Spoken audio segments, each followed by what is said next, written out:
Good evening. You're watching the Penfield Planning Board March 8th meeting. Work session before a public hearing at 7 o'clock. Allison, would you please call the roll? Hetzke. Here. Bastian. Here. Knauer. Here. Tidings. Here. Burton. Here. Nersinger. Here. Sangster. Here. O'Connor. Here. Weissar. Here. Okay. We have minutes from the last meeting. Hopefully everybody had a chance to review them. I'll move to approve. All right. Second. I heard Tidings on that Moved and second. seconded. Yep. Hetzke. Aye. Bastian. Aye. Burton. Aye. Knauer. Aye. Tidings. Aye. All right, Zach, you want to go through the agenda? Sure thing. Table application 1. We are taking no action tonight on that. There are no updates. Moving on to the second application for the India Community Center. That matter was tabled at the board's last meeting, pending some additional feedback from the residents. The board directed staff to issue a letter on behalf of the board seeking out additional information regarding noise generation from the site, history of that from the neighbors. It was something that was not something we regretted to follow up on during the public hearing to those residents that spoke, so we reached out on behalf of the board with letters. We thank the residents. They did provide responses. We had 7 written responses that were provided for you electronically leading up to this meeting. There's a variety of responses. Not everything had all the details the board was looking for, which included more of like the dates and times of when these claimed noise occurrences took place. So again, we have a mix of varieties that the board had the chance to review. We also received a response letter from the applicant, just following up on a couple other items of discussion. Excuse me 1 minute, Mr. Chairman. You're recusing yourself from... Well, That's on me. If this is going to be a detailed conversation about this application, I will. I thought he was explaining the status of tonight's agenda. Yeah. Nope, we're in. Sorry. We're going to start talking about this, so I will yeah. recuse myself. That's our bad. We should have said, go away. Now rewind about 2 minutes, now play it back. Here we go, back where I left off. So yes, earlier today we received a letter from the applicant with a few follow-up comments regarding issues that had been discussed before, such as details about the camp, how it operates, how it's organized with their staff, who's responsible for what. A couple items about the lighting complaints that had been discussed during the public hearing as well. We got some responses on that. So I guess I would open up to the board for a discussion, how you feel about the application moving forward now. Again, this application is for site plan review of a activities building on the property.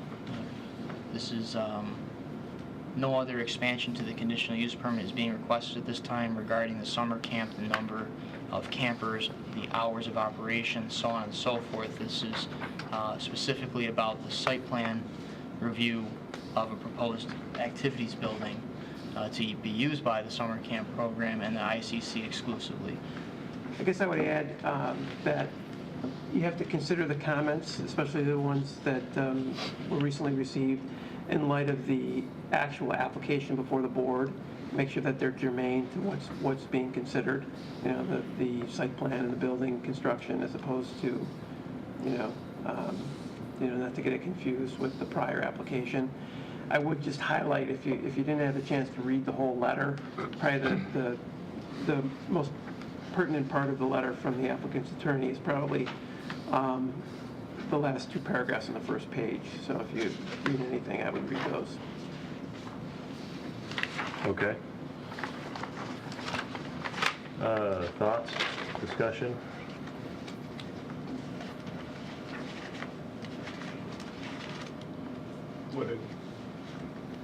be to our benefit, to the applicant's benefit, to keep the previous application and this application and the issues surrounding those completely separate. I mean, this is, the application before us is about the building, Correct. not about the summer camp.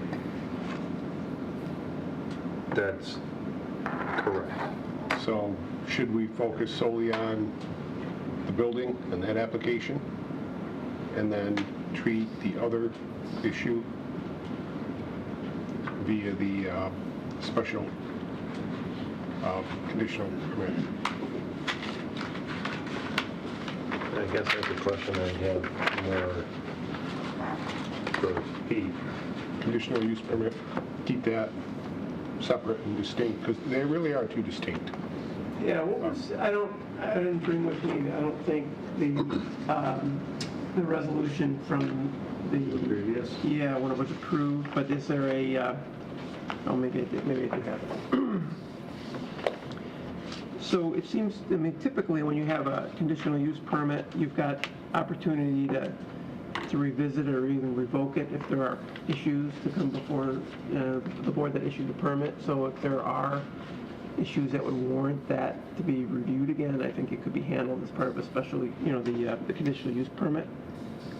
I don't remember offhand what I mean, if it was given a time limit or if they needed to come back. And I apologize, I didn't look at that before tonight, but I don't think that they need to. it wasn't like a 3-year permit or anything like that. No, there was an expansion to the previously. So what you're saying is that we could move, we treat the application for the building separately. If we find issues, ongoing noise issues, disturbance issues, we can always readdress the conditional use permit overall in the future. Well, they do have conditions, I believe. Well, I have to go back and look at the conditions of the, specifically with respect to that prior application, but Would it help you? I have a copy of it. I've got a copy, I just didn't look at it in advance tonight. So I'm just looking here. But that's my point, AJ, is let's treat them separately. We have the conditional use permit is here, and the application for the building is, in my mind, I thought about it, it's separate, yes, distinct, separate. And maybe that's how we should approach this instead of tying them together. Okay. How do Yeah. you folks feel? That sounds reasonable to me. And then continue to monitor, do whatever is needed to review the conditions of a special use permit. Terry, thoughts? I'm fine with that. Okay. All right, so if we're approaching it that way, So there are, just AJ, if I could, so Yeah. in looking, this is kind of complicated because of the way that so the expansion, the original conditional use permit had a bunch of conditions on it, and then they were looking to expand and refine a couple of those Excuse me, conditions. gentlemen, And does this so, mean it's got anything to do with Morgan on the price? sir, this is a it's a planning board meeting. planning board meeting. The answer's no.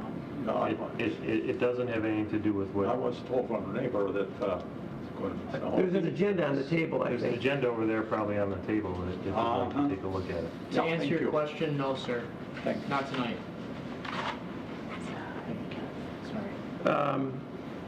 So I guess, there is a condition when it was recently approved, one of the conditions is, that outdoor activity shall be limited to 7 a.m. to 11 p.m. So, I mean, if there's evidence of noise problems like after 11 p.m., then they'd be violating that condition, and then you could take appropriate action at that time, through code enforcement or whatever other enforcement mechanisms you deem necessary. But, so when you're looking at the current application, there is an aspect to it, I believe, where they are looking to expand the conditional use permit as it relates to the building, right? Correct. So you do need, I think that the noise comes into play, to the extent as it would on any application when you're looking at, that. The For activities. this particular application is so you got to look at, when these comments came in, are they germane to what's proposed here? Or do they really relate to something, different? And I think that's where, to the extent that they relate to that prior application, you know, they might be, I mean, that's already been, there's already a finding that you made about those issues.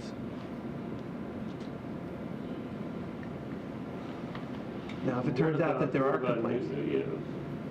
new information that comes to light after the fact, after one and prior to another, as was the case, seemingly was the case here.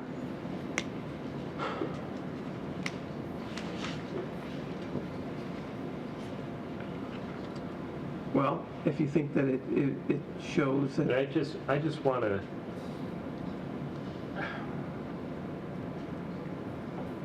the first application seemed like, hey, they've been good neighbors for the last few years.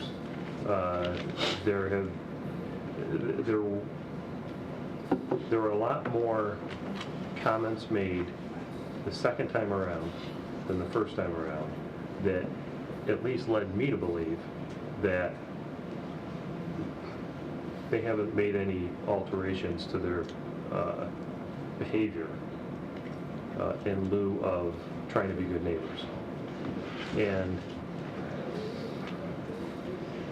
I get the fact that we want to separate and treat them independently, but if you are one of those neighbors and you feel that you're not being, your code enforcement isn't well, did they have providing satisfactory responses in your, to your estimation or to your judgment. I mean, there was the same type of notice provided before the prior application. They got the mailings and they got the sign posted, and so they had an opportunity to come and speak, and either they did or they didn't. I don't know.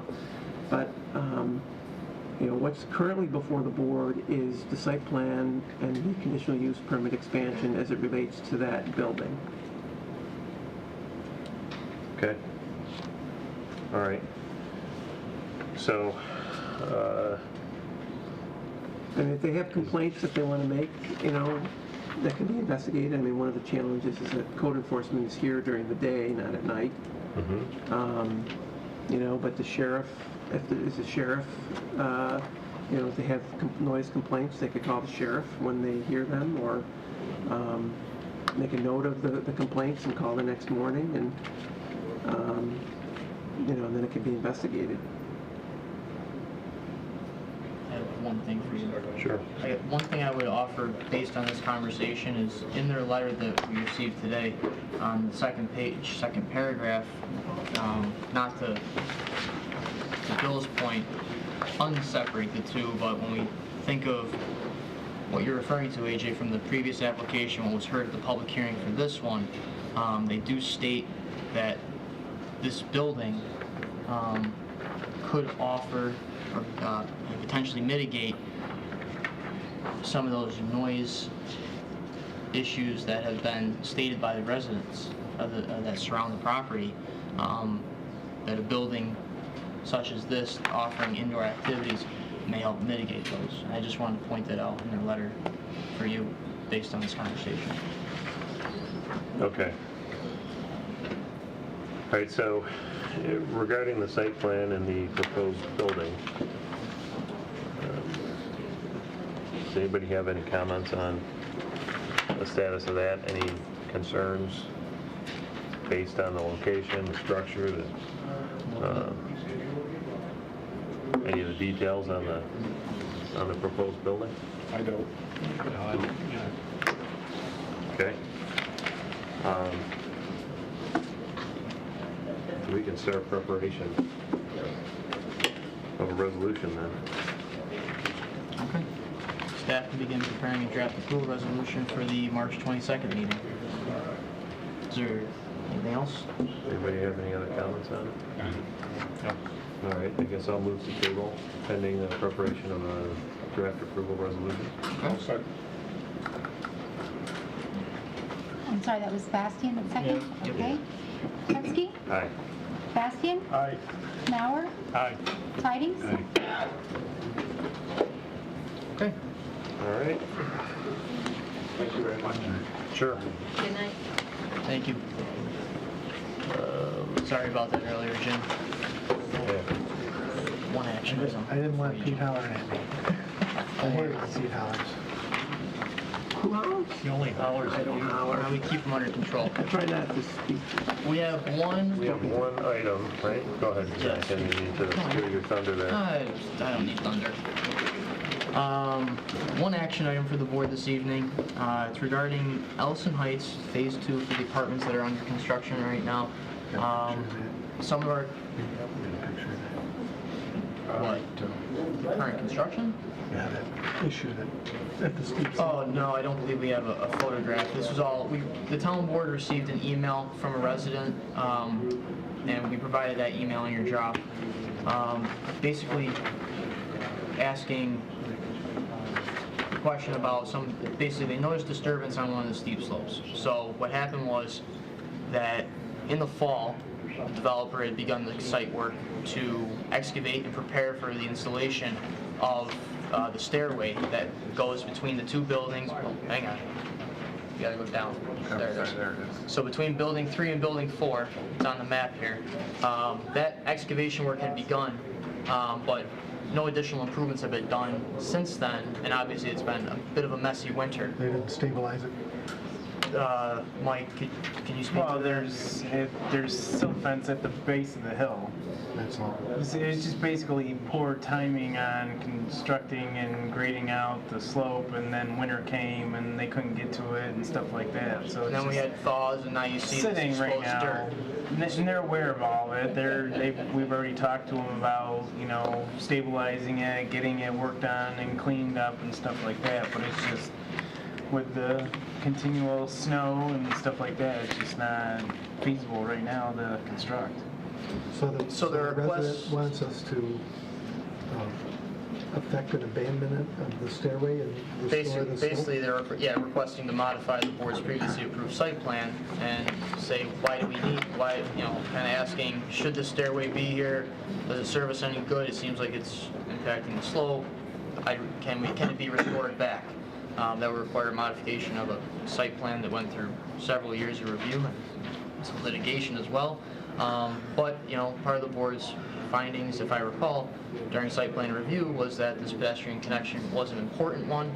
It does lead to an existing walk on Old Penfield Road. We would offer that connection between the buildings to encourage multimodal transportation, not just what's out there today. So I'd say we stay with the site plan. I see we stay the course, yeah. okay. We don't really need to do anything on this. No, there's no vote required. We can capture in the minutes, and we will get back to town board members and that resident, stating that the board is maintaining its original approvals for the site plan. But the applicant isn't asking for this. This is not from the applicant, no. No. Okay. Thank you. That is all we had.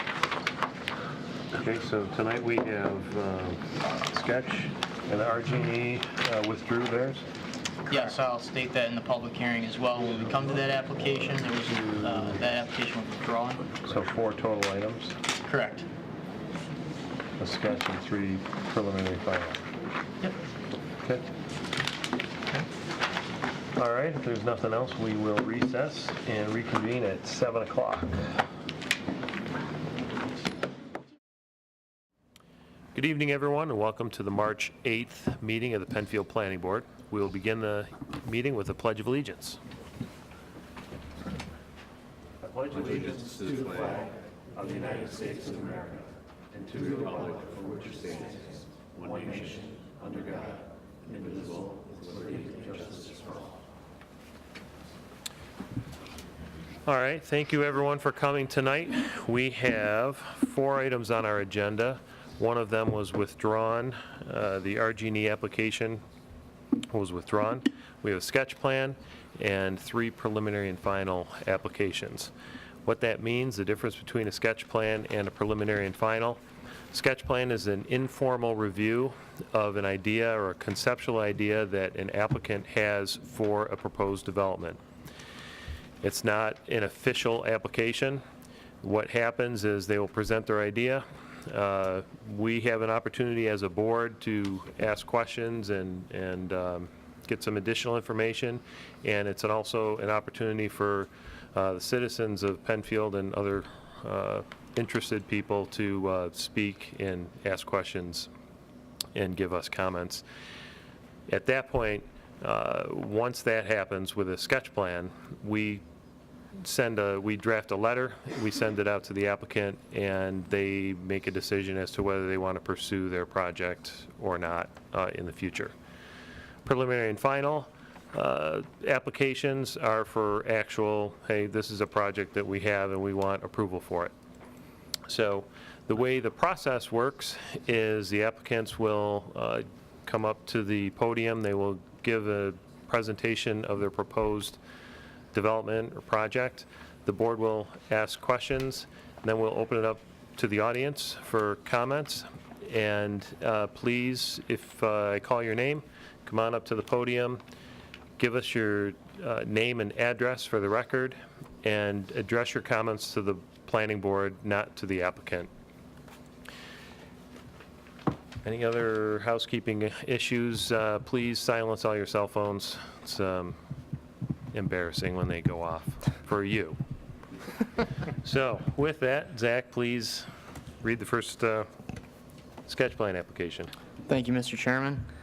Application number 1, BME Associates, 10 Lift Bridge Lane East, Fairport, New York, 14450. On behalf of Home Leasing LLC, request an informal discussion before the board with plans for a mixed-use development project on an 8.4 acre property located at 1821 Fairport 9 Mile Point Road. The property is now formally owned by William Wickham and zoned MUD. Application number 18P-0009, SBL number 125.01-1-25.3.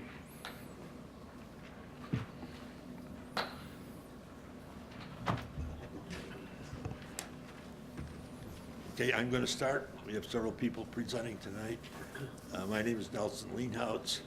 I am the CEO of Home Leasing, and our company, along with Episcopal Senior Living Communities, are co-developers of this project. Lauren Radaletta will follow me. He is the CEO of the Episcopal Home. Some of the people presenting tonight. Nelson? Mr. Leanhouse, do you mind speaking closer to the microphone? Okay, thank you. Sorry. Thanks. Some of the people presenting tonight, or several people will be presenting, including Brett Garwood, the Chief Operating Officer of our company, Adam Driscoll, who's the project manager for this. Of course, from BME Associates, our engineer is Peter Weiss, and our great architectural team, SWBR, is represented by Don Nutzker,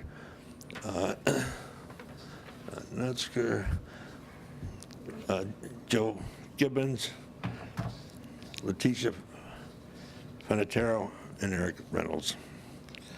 First, I'd like to start with a little story about this project, how it got started.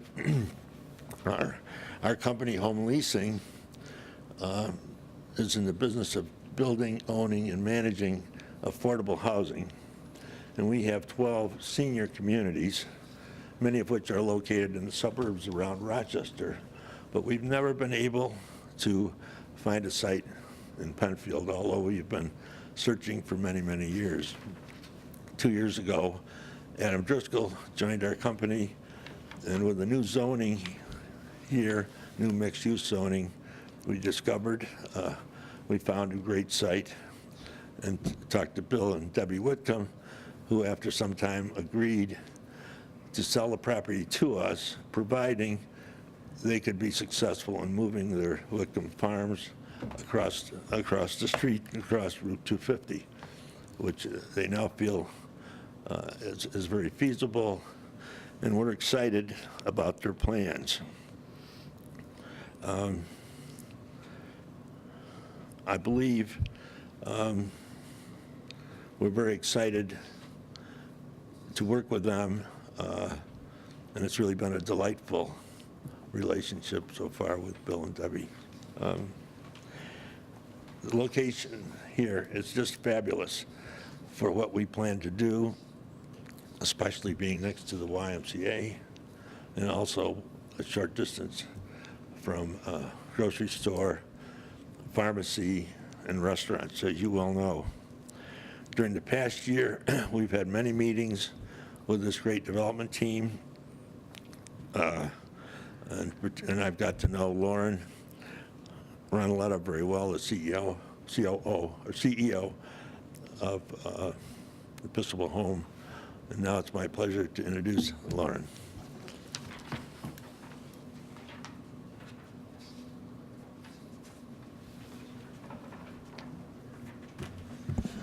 Nelson, thank you.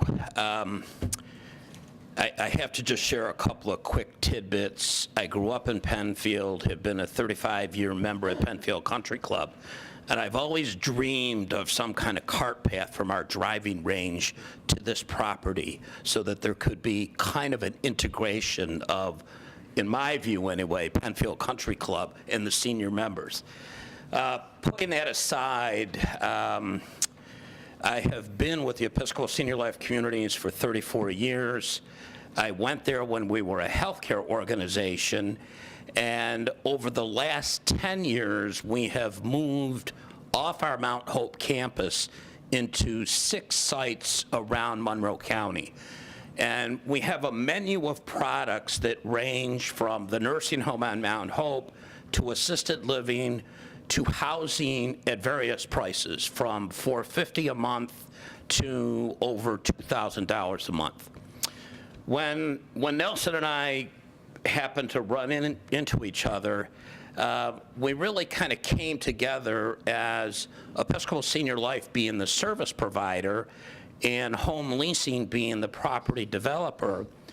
But with the synergy of the location and our conversations with the Y, we saw this as an opportunity to change the lifestyle and the vision of what senior living should be. And if you think about what we're doing on the campus, most people want their own privacy, they want to make their own choices, and they don't want to have to bounce from facility to facility as their care needs change. So our program is to have a wonderful senior living community integrated with the Y from all aspects of their programs and some of our own services, and we think we're going to have a first-class operation. So I'm grateful for this opportunity of working, and we will set the pace. We hope to gain some good insights tonight, because we really think a project like this can really set the pace for what other communities may want to use down the road. Thank you.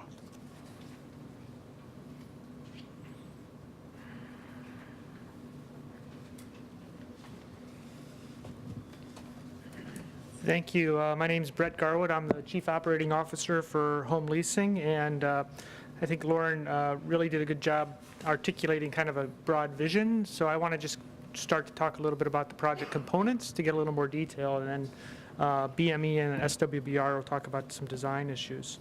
So we have this vision of seniors being able to age in place. And the most important thing, though, because of the site, is we really wanted to be able to complement and be consistent with the new zoning. And so we've worked really hard to try to make our project at this preliminary stage sketch plan to be consistent with what the zoning is calling for. We have this mixed-use component along with 2 different types of housing. So the program is going to include what we'd call independent living, senior, multifamily housing. There'll be 96 units of that owned and operated by Home Leasing. And Episcopal has a vision for 66 units of assisted living, which would be broken down into a few different types of care that Lauren would be able to describe better than I, but different types of assisted living care. We also have a mixed-use component within the assisted living building, because that includes dining facilities for residents, but it will also but we also plan to include a bistro that would be available to the general public. There are 2 parcels as well that would have commercial units for tenants that we hope would complement the needs and desires of people that are frequenting the site with the YMCA, our own residents, and the general community. It's also important to note with regard to the mixed-use zoning is we have a very substantial open space component. This square really establishes a fairly traditional type of common square of parallel parking around a fairly substantial green space surrounded by buildings that have various uses. And we also establish a little bit more of a complete street from the existing road path that includes facilities for bikes, pedestrians, and parallel parking that continues around the side of the building. That's basically the big picture of the program, and I'll turn it over to who's going next. Peter, are you going to do the next kind of details? I guess so. Okay. Thank you, Brett. Peter Vars with BME Associates. As the engineer, I'll take you through some of the data, the drier side of this project, but the information you need anyways. So as stated, the proposal is for a 162-unit residential, 39,000 square foot non-residential mixed-use development. The property size total is just around 9 acres of property that we're talking about. I think we're all familiar with the Wickham property, but I'll walk you through it anyways. It's located on the west side of New York State Route 250. YMCA, Eastside YMCA is to the south. Their summer camp lands are to the west.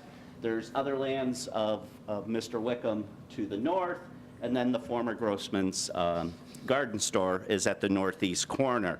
As we all are aware, currently the property is used for the Wickham Garden Center, but also, as you are aware, that is being moved across the street off of Sweets Corners Road. So the sketch plan has been prepared by applying the design principles and the stated goals of the town's mixed-use development manual. This is the guidance document for this newly formed district, the mixed-use district that was established by the town in 2017. It provides the direction for development, the design principles us, the developers, the architects need to follow to meet the goal and the intent. The goal and the intent of this district was to create a new vibrant residential and commercial hub within the town, to provide housing diversity and a strong economic development base. And we believe this plan we're proposing for you this evening is a significant first step in moving the town forward to implementing this plan and making it a reality.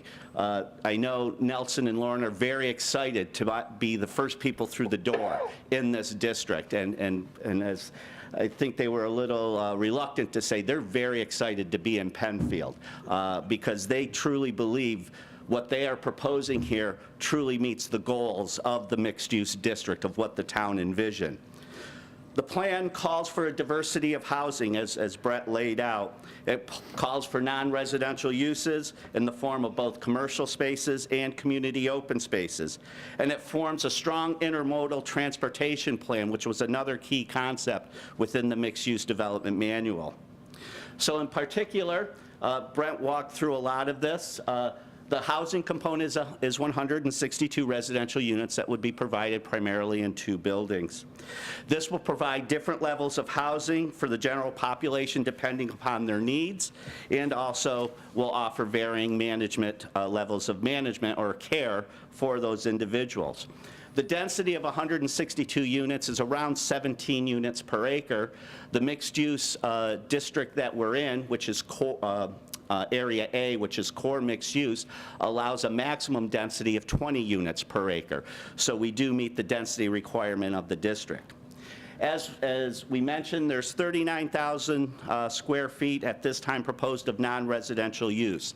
That non-residential use is in the form of common areas within the independent living building. It's in the form of the first floor of the assisted living building here will have spaces available to both the residents and the public, as Brett mentioned, the concept of a bistro dining being provided for use by the public and the residents. And then there are 2 out parcels being sized where they could incorporate probably up to 5,000 square feet each.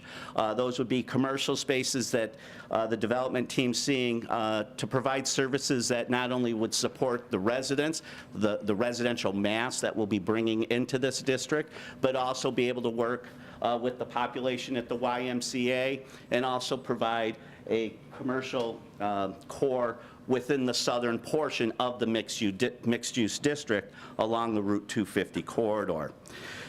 The 39,000 square feet proposed is about 21.5% of the total floor space being proposed within this project.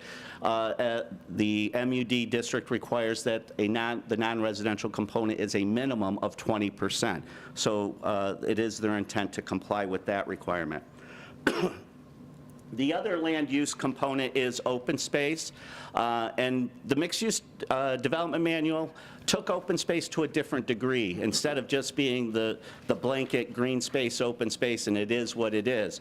The manual is very clear that it was to be interactive space, it was to be public space, it was to be space that would be used. And as Brent laid out, the key focal point on this plan is this area here. It is the intent that as we proceed with site plan design, that area would be designed such that would encourage public use, it would encourage residential use, it would be an inviting space with features that would do that.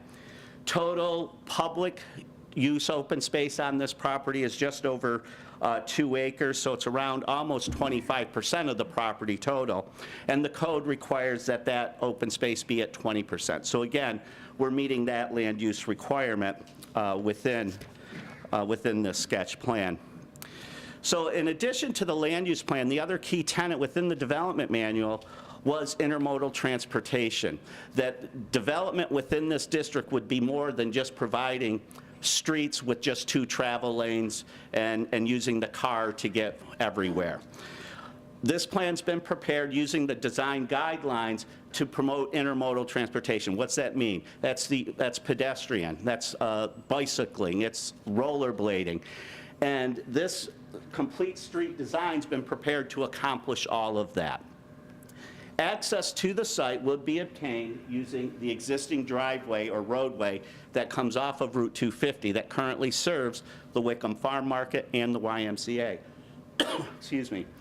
We are proposing no change to the south side of that roadway as to how it's been developed and constructed by the YMCA and serves their facility. However, on the north side of this roadway and then the complete streets on the property site itself, we'll introduce those other elements that make this a complete street beyond just the travel lanes. There will be on-street parking, parallel parking provided. There will be a shared bikeway, pedestrian, or sidewalk, and there will also be a tree lawn area for landscaping and lighting purposes. In addition to this complete street design, it is our intent that these 2 roads would be offered in dedication to the town of Penfield, again being consistent with the design manual that would then allow this road to be extended to the north as development were to, and if and were to proceed, with the ultimate town's goal is that this complete street ultimately reaches Atlantic Avenue.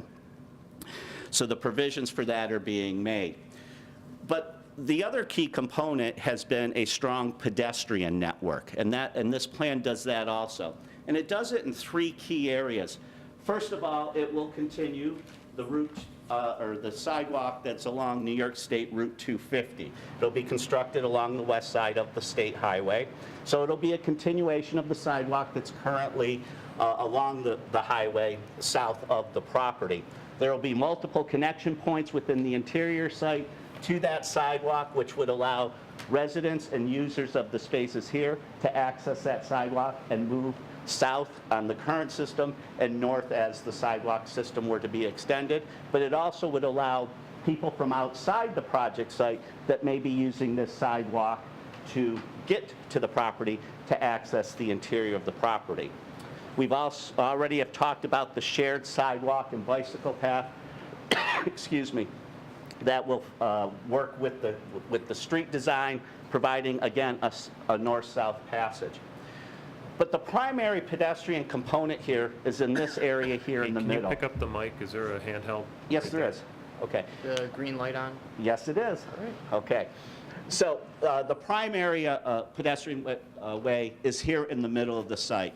And it's the term we've been using a lot is a pedestrian spine, because that's what we see this being, is forming a main pedestrian corridor or spine, not only through this property, but as it would continue up to the north, being the means for people that aren't going to use a car to move between these properties, not only within the site and parcels north, but really importantly to link up with the YMCA to the south.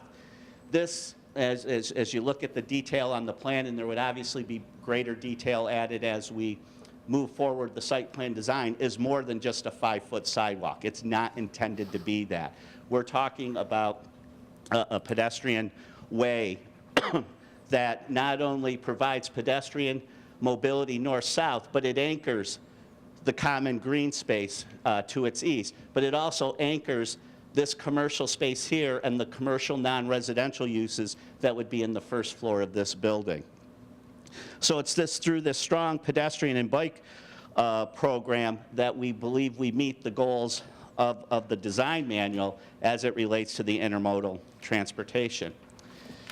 The last couple of site components that I want to bring up is we're able to create these green spaces, these on-street parking, these strong pedestrian connections throughout the site because we have the benefit of a low parking demand. Episcopal Senior Life and Home Leasing have a lot of experience, as they pointed out, in operating these facilities. So they have a very good knowledge on what their parking demand is. You know, standard 162 apartments, if you hear that, we typically think 1 to 2 cars per apartment. That's not the case here. Through their operations, they know that basically they're maybe talking 60 to 75%, or three-quarters of a car per unit. That's good enough for residents, visitors, and staff. So these 162 units really only have a demand for around 100 parking spaces. This plan proposes 202 spaces because obviously we need to provide parking for the commercial spaces, for the ability for the public to use the commercial spaces, and also for the green spaces. And as you can see on this sketch plan, there's no large mass of parking on this site. And that's why the parking really takes a back seat, which isn't typical in apartment-style layouts. We're able to actually focus on the green spaces and the pedestrian networks. Last couple of comments I have is the property will be served by public water and public sewer. The design manual does contain 10 principles that we are required to meet to conform with the manual. We did identify those in our application letter. I don't intend to read through those with you this evening, but if you have any questions or comments on them, obviously we can speak to them this evening. So now I'm going to turn it over to Don Netzker from SWBR Architects, who is going to do the job of connecting the site plan design to the building architecture and how those two components work together. And as part of that, we'll replace this two-dimensional drawing with a 3D perspective for you. Okay? Great, thanks, Peter. So everyone's done a great job of summarizing this. I'm with SWBR. I'm the planning and landscape architecture manager there, so I'm going to quickly turn it over to Letitia and Eric, who will try to bring this project to life. So I guess what hasn't been talked about yet is kind of the architecture, the design, and how we really want to see this thing brought to life. If there's anything that's been missed, everyone's done a great job of summarizing this. I think one thing that's important to stress is that, yeah, we're very excited about, as planners, I love being kind of at the front, you know, the first step of a 20 or 40-year vision, and I think that that's what this, you know, mixed-use guideline is about. So this is very exciting for me, working for great clients. It's really going to be a partnership with the town because what this zone requires is really a focus on partnership. It's working with the town on creating a great public realm looking at the entire district and how do you balance and mix uses, how do you establish open spaces that serve the entire district and not just a property. So, you know, as we look at this one site here, I think it's important what we've done, and we hope that you will do, is think about how this project, you know, is complementing a 40-year vision for the build-out of this entire area. So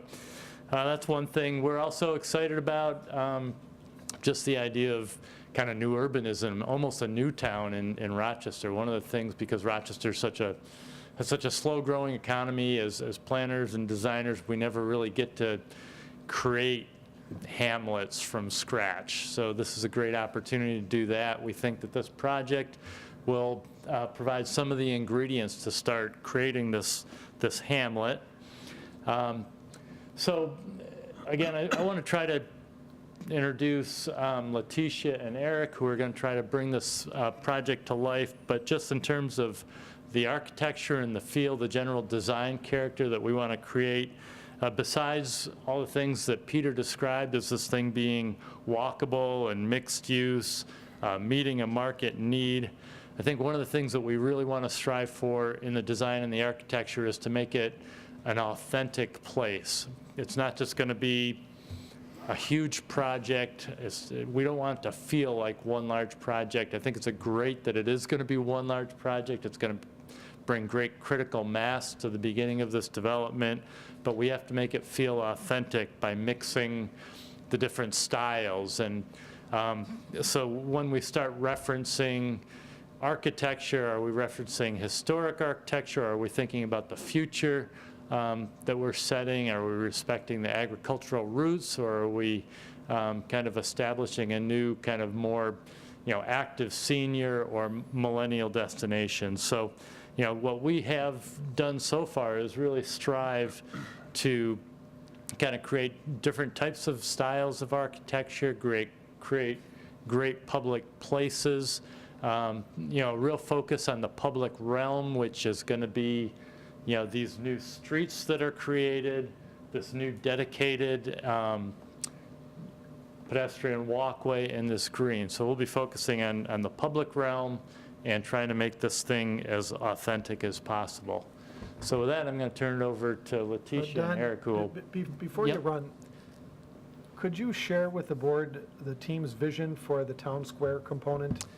You know, we hear some vague connection to, you know, community and opportunities for the residents. What do you really see happening here?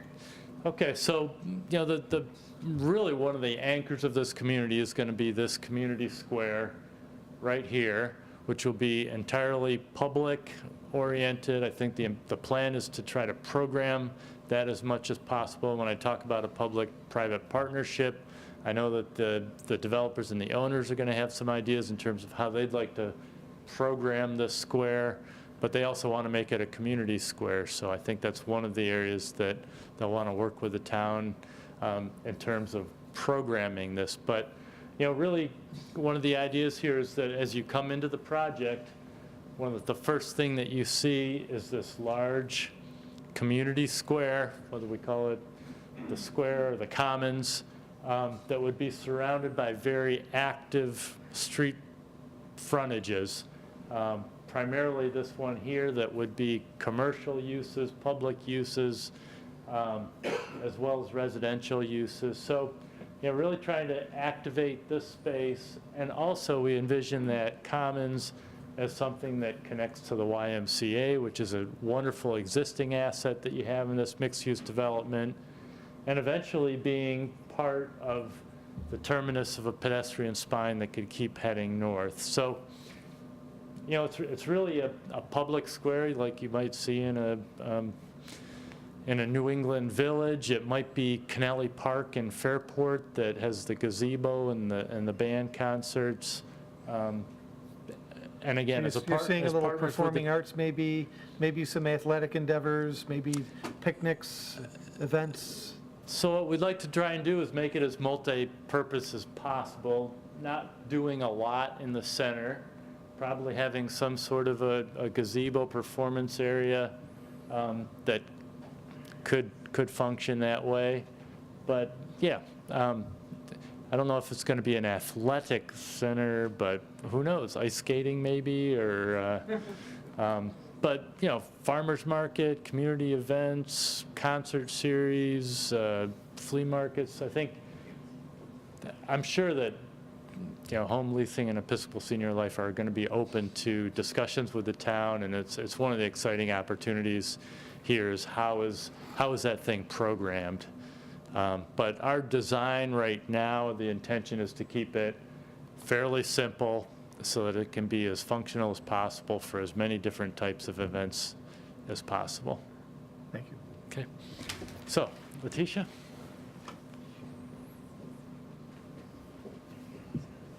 Drop the mic. Good evening, everyone. I'm Leticia Fornataro with SWBR and one of the architects on the project. For us, it's a very exciting opportunity because we have two great clients that have teamed up to create what we feel is going to be an amazing age-in-place community, and it's going to be a great asset for the town of Penfield. I think most of the programmatic pieces have been covered, 96 units of independent living, 66 units of assisted living with different levels of care, including special needs assisted living component that might be a memory care unit. I think the one thing that we haven't talked about is the fact that there's grading that goes along with the site. So the street frontage is about a full story higher than the rest of the site. So as you approach the property, you're going to be able to see that town square that we've been talking about so much, and it's going to be very prominent. So what we've done is we looked at starting with architecture that faces 250 as a 3-story building, but as you go into the property, grows into a 4-story, and I don't know where that mic went. Here. So at the beginning of the property here, you're looking at a 3-story volume that might grow into a 4-story, and you know, we're still working with the massing, but maybe look at, you know, a 3-story assisted living that then transitions into a 1-story in the back with the special needs assisted living component, so that it provides a little bit more of a transition into the future development that might be more of a residential scale. So various different heights and volumes and massing of all these different components of the site, which will also help break up this mass that could be perceived if it was one big long stretched building that may be perceived as too big of a mass for this site. So but it is upstate New York, so we have looked at connecting all these components. So we do have a pedestrian spine throughout the site, yet there's a connection for the independent living residents to be able to access the dining venue in the assisted living side of the property. And then for staff purposes, we have also created other connections throughout the building. I think also we have looked at, you know, as we begin to look at the character of these buildings, we have really been intentional about looking at materials that we can draw from the Penfield neighborhoods and the residential areas, and really take a look at how do we set the vision for this community, being the first project in the new development and the new zoning area. How do we set the vision for that as, you know, not necessarily just creating something that's been done, but really what's going to set the tone for the future of this entire development. So with that, Eric, I know you had a couple of things to add on. Thank you. Thank you. My name is Eric Reynolds. I'm also a designer at SWBR. Like Leticia said, I think a lot of the information has been covered, but just to hit on a few things, like you mentioned, AJ, in the beginning, this is a sketch plan review, so we're very high level thinking right now. We haven't dug into the minutia, but we're starting to think about the big picture components that Leticia started to talk about, breaking the building down massing wise, thinking about adding some pedestrian scale elements like balconies and street trees and things like that. But we really haven't dug into the minor details of what the siding might be or what the window fenestration might be or the sizes. But, you know, we're thinking about some of the guidelines that are in the mixed use district manual there, and we're planning to implement things like detailing around windows and doors and parapets that might create some interest and character at those spaces. But at this point, we're really trying to give you guys a high-level look at what we're thinking about and get your thoughts on general concepts rather than fine details. I don't think I have anything else to add. I think everyone's got everything else covered, but. So we do have we've got a couple of other images here. Yeah, so Leticia started to mention some of the grading challenges that we have on the site. What we're looking at here, this is a view as you would enter into the site kind of from the corner of the YMCA Drive. You're looking at a 4-story building for the independent living piece that starts to break down into 3-story and 2-story portions for the assisted living piece. Again, these are high-level concepts at this point, but things that we're thinking about putting together. So this is kind of an overall site that you see from when you enter. And I think the other image that we have is kind of looking down the public right-of-way, which the public spine that we're calling it. So we envision this as a very active, engaging street sidewalk with, like I started to mention, pedestrian scale elements like street trees, railings, perhaps some different pavement patterns to identify different spaces. But we really see this as being an anchor point for the development and developments moving forward. I think the goal of this spineway would eventually be to connect the YMCA all the way up to Browncroft, potentially, that it would go by. This is one of our commercial outbuildings. This is the Episcopal Senior Life building here with a bistro and dining and active first floors. This is an overhead connection that would connect the independent living units over here to the assisted living with the food services. And then the units that would be fronting on the all of these would be fronting on that commons, community commons here. So.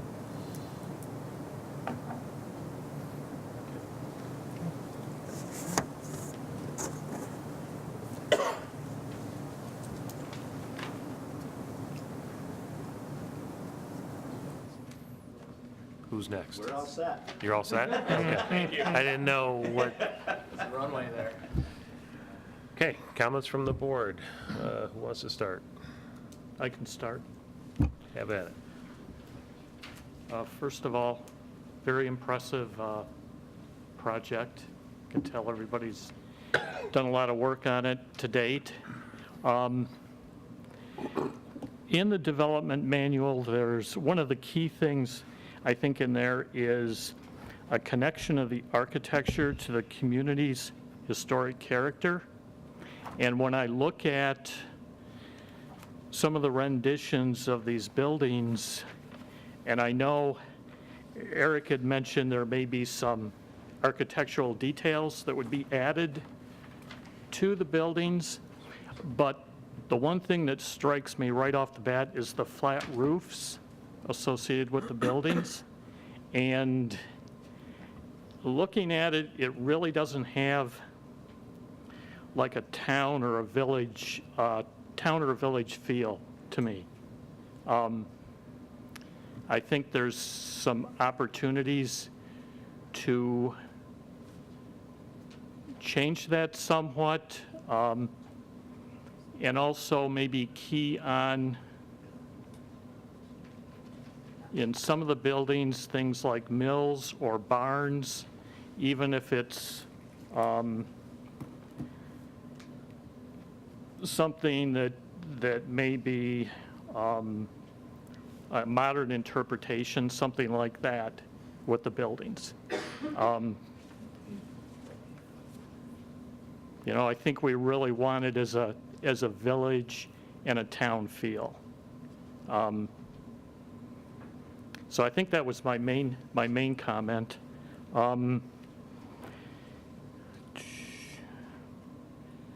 The only other thing, and this is more of a detail, in the development manual in transportation alternatives, you may want to look at workplace charging. It sounds like there's going to be more employee parking spots than resident parking spots. There will be visitors, but I think an opportunity for workplace charging would be a big plus for this site. When you say workplace charging, you're talking about electric chargers? Electric chargers for electric vehicles. There's just in the last few months, there's a number of organizations in the Rochester area that now have them in place or plan on putting them in place. Of course, RIT, U of R, some of the engineering companies have committed to doing workplace charging for employees. And I think for a resource, there's a lot of work and actually some financial incentives through NYSERDA that exist for that as well. So I think being that it is something that's called out to have charging in one of the sections of the development manual, you should really, consider that. Yeah, I just got a couple questions to someone there. Someone mentioned similar projects, maybe in Monroe County, that you've had. Could somebody address the locations?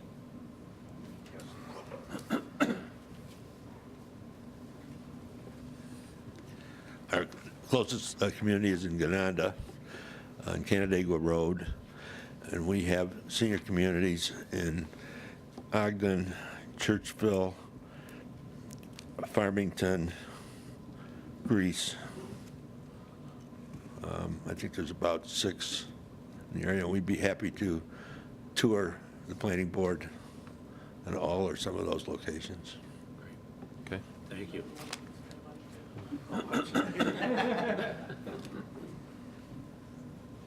Just partially related to this concept, we have a site in Henrietta that started on a 28-acre parcel with assisted living that 4 years ago we added the housing component. So we put affordable housing in there.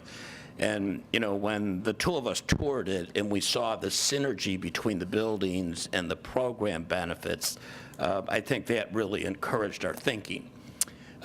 We operate an assisted living residential campus in Gates called Seabury Woods, a residential campus in Greece called Beatrice Place, Honeoye Falls, and East Avenue. So we have multiple locations.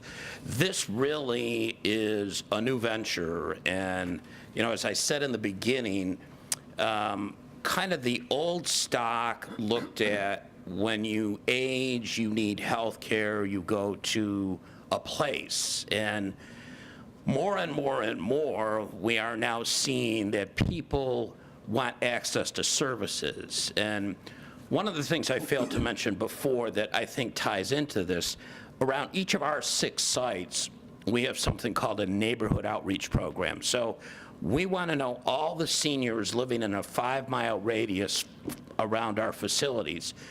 And they come to the site for shared food programs, for balance classes, for senior yoga, and for socialization. And one of the biggest issues with seniors and aging is keeping them socially active. And that's one of the big components in here. And again, we'd be happy to tour any of our sites with anyone. Yeah, Peter, you mentioned the 2 5,000 square foot commercial buildings. The idea is, you want to throw out there for type of retail businesses or? Not at this time, except they do know with the population they'll be serving, combined also with the YMCA and their use, that it'll likely be uses that can service that population. And those would be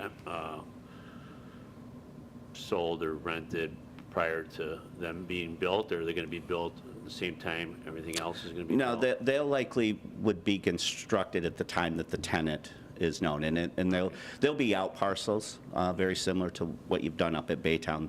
So we'll get them approved as out parcels, such that then they can come in with their own designed footprint and whatnot. Thanks. And one other question, I'm sure you guys are going to be addressing it down the road here. Traffic, obviously. Correct, yes. At that location. I know the traffic study was done. Yep. To warrant that signal light there finally at the entrance to the Y, so obviously this will have an impact. Yeah, we've already had the initial discussions with the town engineer's office on that. Thank you, Peter. Yep. I have a couple of questions. I'm not sure who would be answering these, but Lauren, you mentioned seniors looking for services. Can you go into that a little bit more in depth? What types of services are people looking for? And what types of things? You mentioned classes, but could you go into that a little bit more? Because this district, at least the way I see it, should potentially offer some of those services. Okay. So what are they, what are people looking for? All right, let me go to the first question first. The emerging concept in healthcare and senior living is something called care coordination. And the general consumer doesn't know what the access requirements are for services, and that could be health services, nor how to navigate the payment stream. What's covered by Medicare, what's a Medicare Advantage plan, and how do I get to a care center if I need care, or to get in-home support if I need temporary in-home support.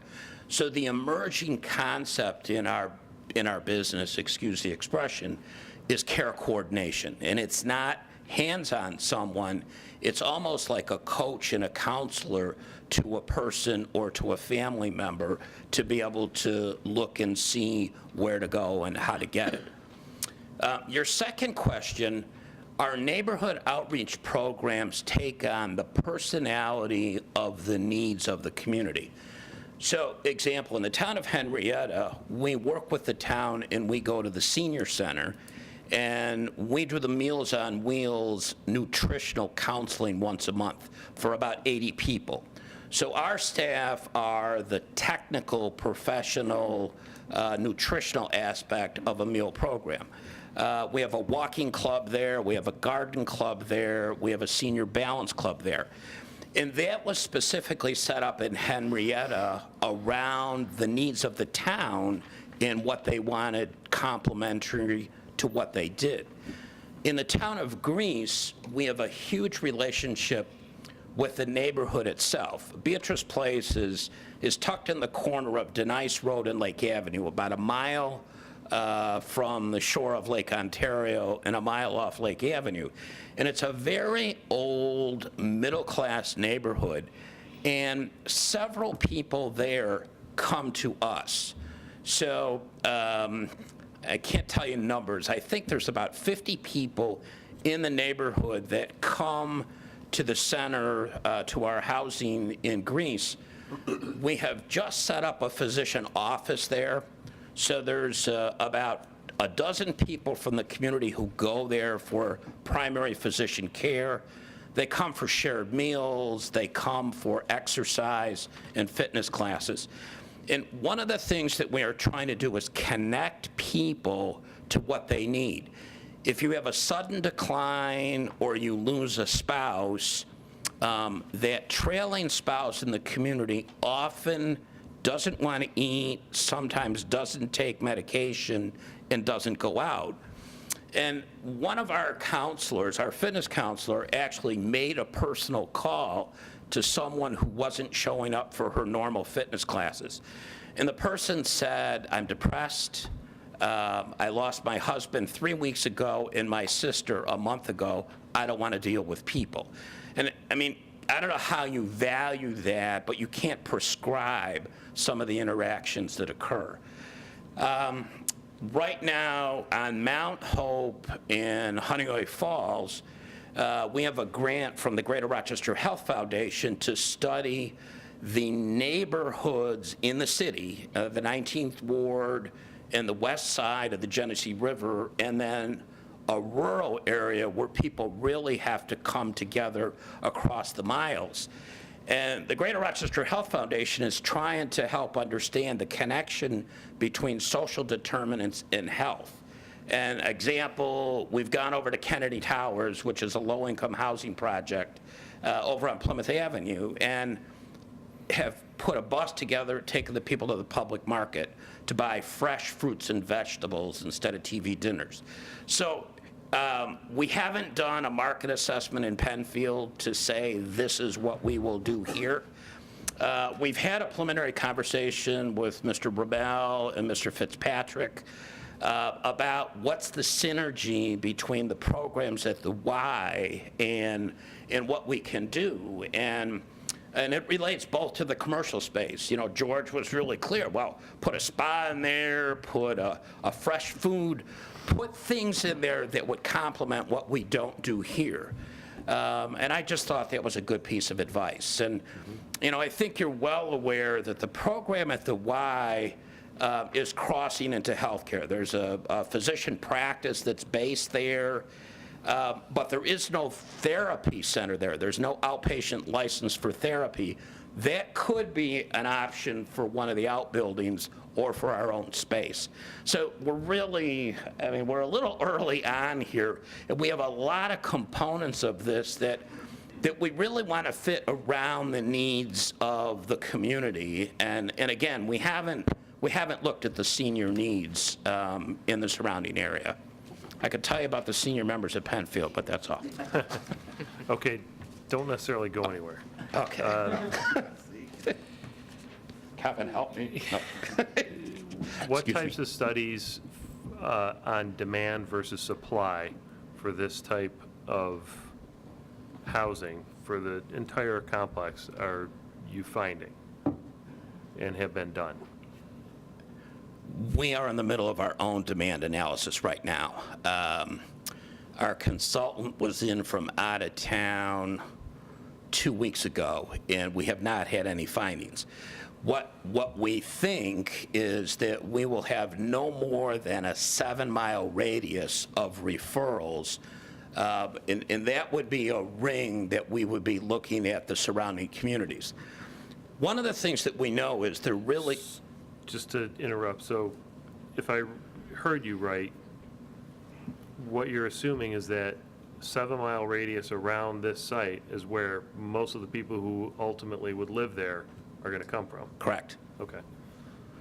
And we are very, very well of what is in this neighborhood. You know, what is in the village of Penfield, what was just built at 441, the nursing home. I mean, we have a complete assessment of what the other health providers are doing.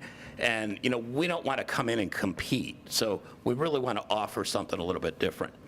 As Letitia was talking about the small houses, we don't have anything in this area of a memory care or a specialty clinical care in a small residential setting. And that was the last series of the 2 one-story buildings on the campus. And that has to be really plugged into the demand side here. Okay. We're in process. I can add to that, 'cause Sure. we haven't completed a market study, but obviously that's something we'll do. We have a pretty good understanding of the need for the independent living in general. A lot of trends are happening that obviously indicate, and even your comprehensive plan talks about having to create diverse housing needs or diverse housing units for seniors. So Penfield senior population above 62 went from 20% of the total population to 25% of the total population in 2010 to 2016. So in the town of Penfield, there are just more people over the age of 62 that over time will need other options to transition into from, for example, single-family home to independent living or assisted living. But a comprehensive market study will certainly be part of our financing package. Okay. Phasing. What's the plan for phasing? Build everything at once? Build sections? What's The have you gotten that far? The hope would be to build everything at once, but the most likely scenario is our plan to, oops, let me get that.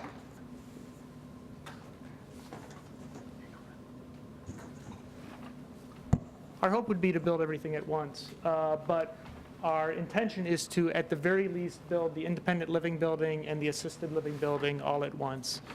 We will, as we get a little, further, start heavily marketing the commercial pads. If we get prospective tenants, we'd love to build that during the construction period of the other uses. That would be totally our intention.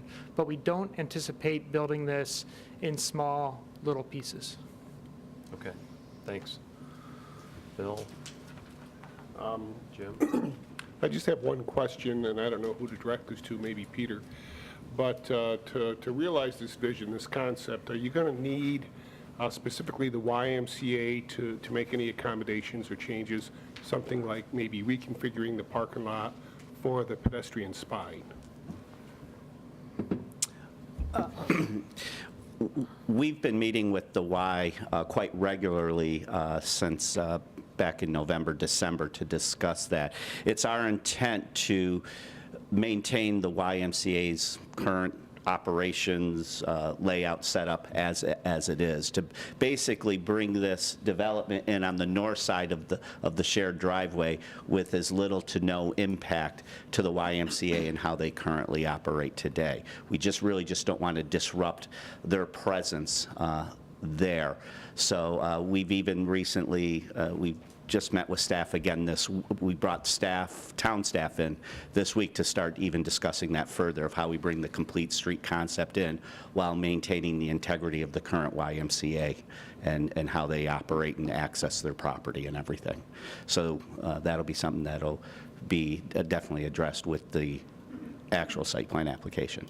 Okay, thanks. Sure. Don't run away, Peter.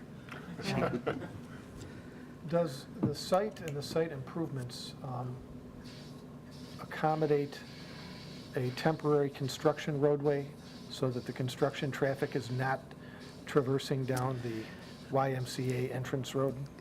The best answer I can give you to that, Jim, is that we began those discussions this week of acknowledging that we're going to pursue, hopefully, to find a temporary construction access, because we just really don't want to have to use the existing driveway if we don't have to. So that is something that we're starting to think about and would be addressed with the site plan application also. So thank you.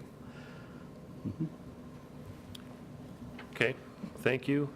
I'd like to open this up for comments from the audience. We have one person who has filled out one of these little slips, but doesn't mean you can't speak if you didn't fill out one of the little slips. But we'll start with him, Kevin Fitzpatrick. Come on up.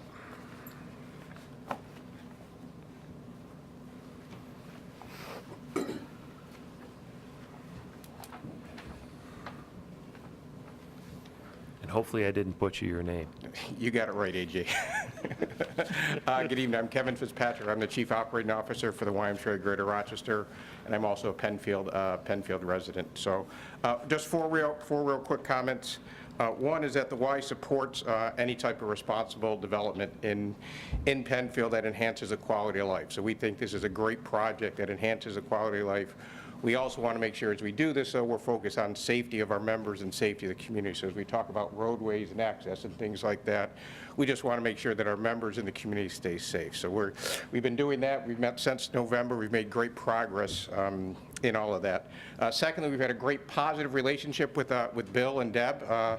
Hate to have them leave. My walk for ice cream is going to be a little bit further now, so maybe you can start ice cream delivery. That would be great to the Y or whatever. So and we think we'll enjoy the same positive relationship with our new neighbors. So we've been working really hard with Episcopal Home and Home Leasing to make that happen. Thirdly, we think the proposal is really a great opportunity to complement the services that the YMCA offers, what Home Leasing is going to do, and what Episcopal Life is going to do. So we think there's a real synergy there with the programs that we have with the University of Rochester. And just an example of that, believe it or not, we already have that in Penfield, and the other Y that we operate in Bayview. So right across the road is Baywind. So that used to be YMCA property. It's sort of the same type of relationship. We do programs, they come over to the Y. So that whole thing of social isolation and getting seniors to interact and engage, we have a great example of that already happening up in Baytown in that area there. And then lastly, we just had great conversations with the Home Leasing team regarding the conceptual drawings. And again, the whole idea of this shared driveway, dedicated space, we want to make sure that we get it right. So we're looking for input from everybody to make sure that we can keep this a great thoroughfare, because as you know, we worked really hard getting a traffic light and making sure that our members in the community can be safe. But we're real impressed with the home leasing team, BME, and their team is how we're trying to put this together so it's really a benefit to the community. So that's really all I have to say. So, all right, thank you. Thank you. Would anyone else in the audience like to comment on this application? Okay, come on up. Hang on.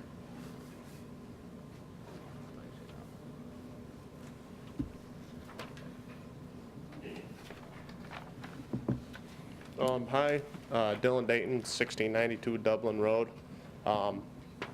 Just have a couple questions. First thing I asked you guys, maybe ask a lot of questions about lighting. You probably still know I live the last house on Dublin before Sweets Corners. You still have a lot of people park up there to watch the fireworks. Just don't want to see it as bright as the YMCA. And I'd like to know, maybe you could tell me this, how tall the YMCA is compared to 4 stories. I don't know. I don't really have an issue with it because, like, right now I can see the YMCA, but as soon as the foliage starts growing up, I don't see it. I just don't know how high that is compared to the YMCA. I don't know off the top of my head. Yeah, but ask that It's question. something that we can certainly find out. Yeah, and that's about it. Thank you. Okay, thank you. Yep. Someone did, come on up.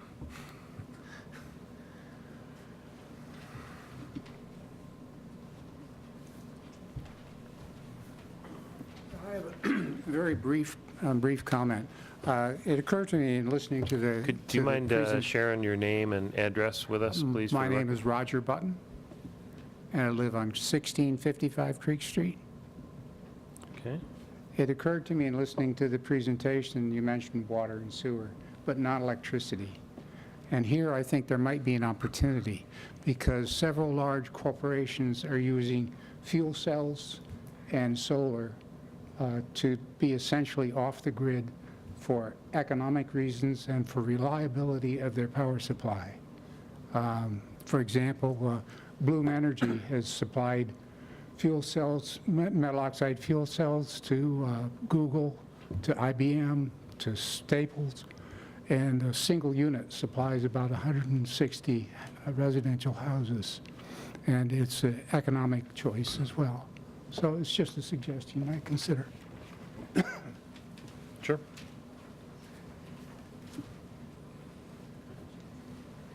Our initial plan is to have solar on the flat roofs. Thanks. Okay, would anyone else like to comment on this sketch plan? All right, anyone else from the board? You have more comments? Any final statements that you'd like to make? I think we're all set. All right, thank you for coming. Nice presentation. Oh, we have... We didn't mention the John Deere tractor we had located right here. Thank you very much for your time. All right, thank you for coming. All right, Zach, please read the first preliminary and final application. The next application. All right. Next application is DSB Engineers, 2394 Ridgeway Avenue, Rochester, New York, 14626, on behalf of Plank Road Development LLC. Request under Chapter 250, Articles 11-11.2 and 12-12.2 of the Code of the Town of Penfield for final subdivision and site plan approval under Town Law 278 to construct 12 single-family homes with associated site improvements on 20.25 acres located at 899 Plank Road, to be known as Crown Point Section 3B. The property is now formally owned by Plank Road Development LLC and zoned R120. Application number 18P-0006, SBL number 094.18-1-6.211. All yours, Walt. Good evening.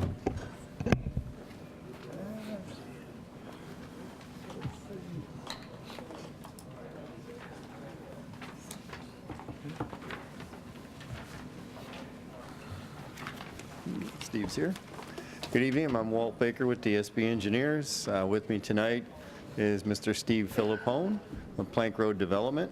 And as Zach mentioned, we're here tonight for final approval for what's called Section 3B of the Crown Point project. The map I posted on the board is the overall map. I use that to give everybody orientation as far as where, and I shaded in the 12 lots that is in 3B, which completes the road connection between 2 and 3A.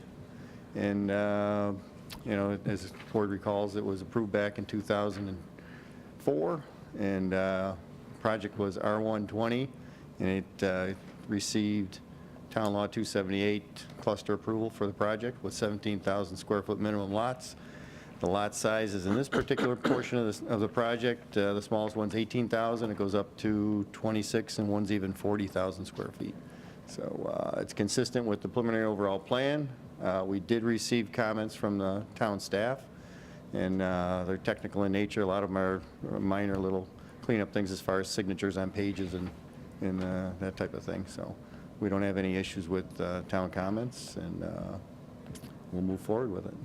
Any questions? Okay. Bob? Yep.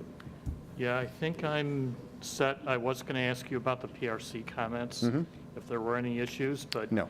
Given none, that was really my only question. Yeah, no, like I mentioned, some of them were title block things where we had on... A lot of it was just technical or housekeeping. Housekeeping, there you go, yeah. Thank you. So this is the second last phase, you got one more phase after this? Correct, yeah, this being 3B, Section 4 is right here, which is another 12 lots. And we're actually working with the town board now. We may be revising that section in conjunction with another project on Scribner Road, so. Okay. But the board will be hearing about that hopefully soon. We'll be meeting again with the town board to go over that, so, but that'll be the final section. All right, anyone else? Steve, I was the one that was out there yesterday, just to let you know. Oh, good. Just wanted to say hi. I heard there was someone. Yeah, I met Billy Boyce, I believe, on site, just to let you know. You're welcome. Anybody else? No, I'm good with this. Okay, anyone in the audience care to comment? Come on up, sir.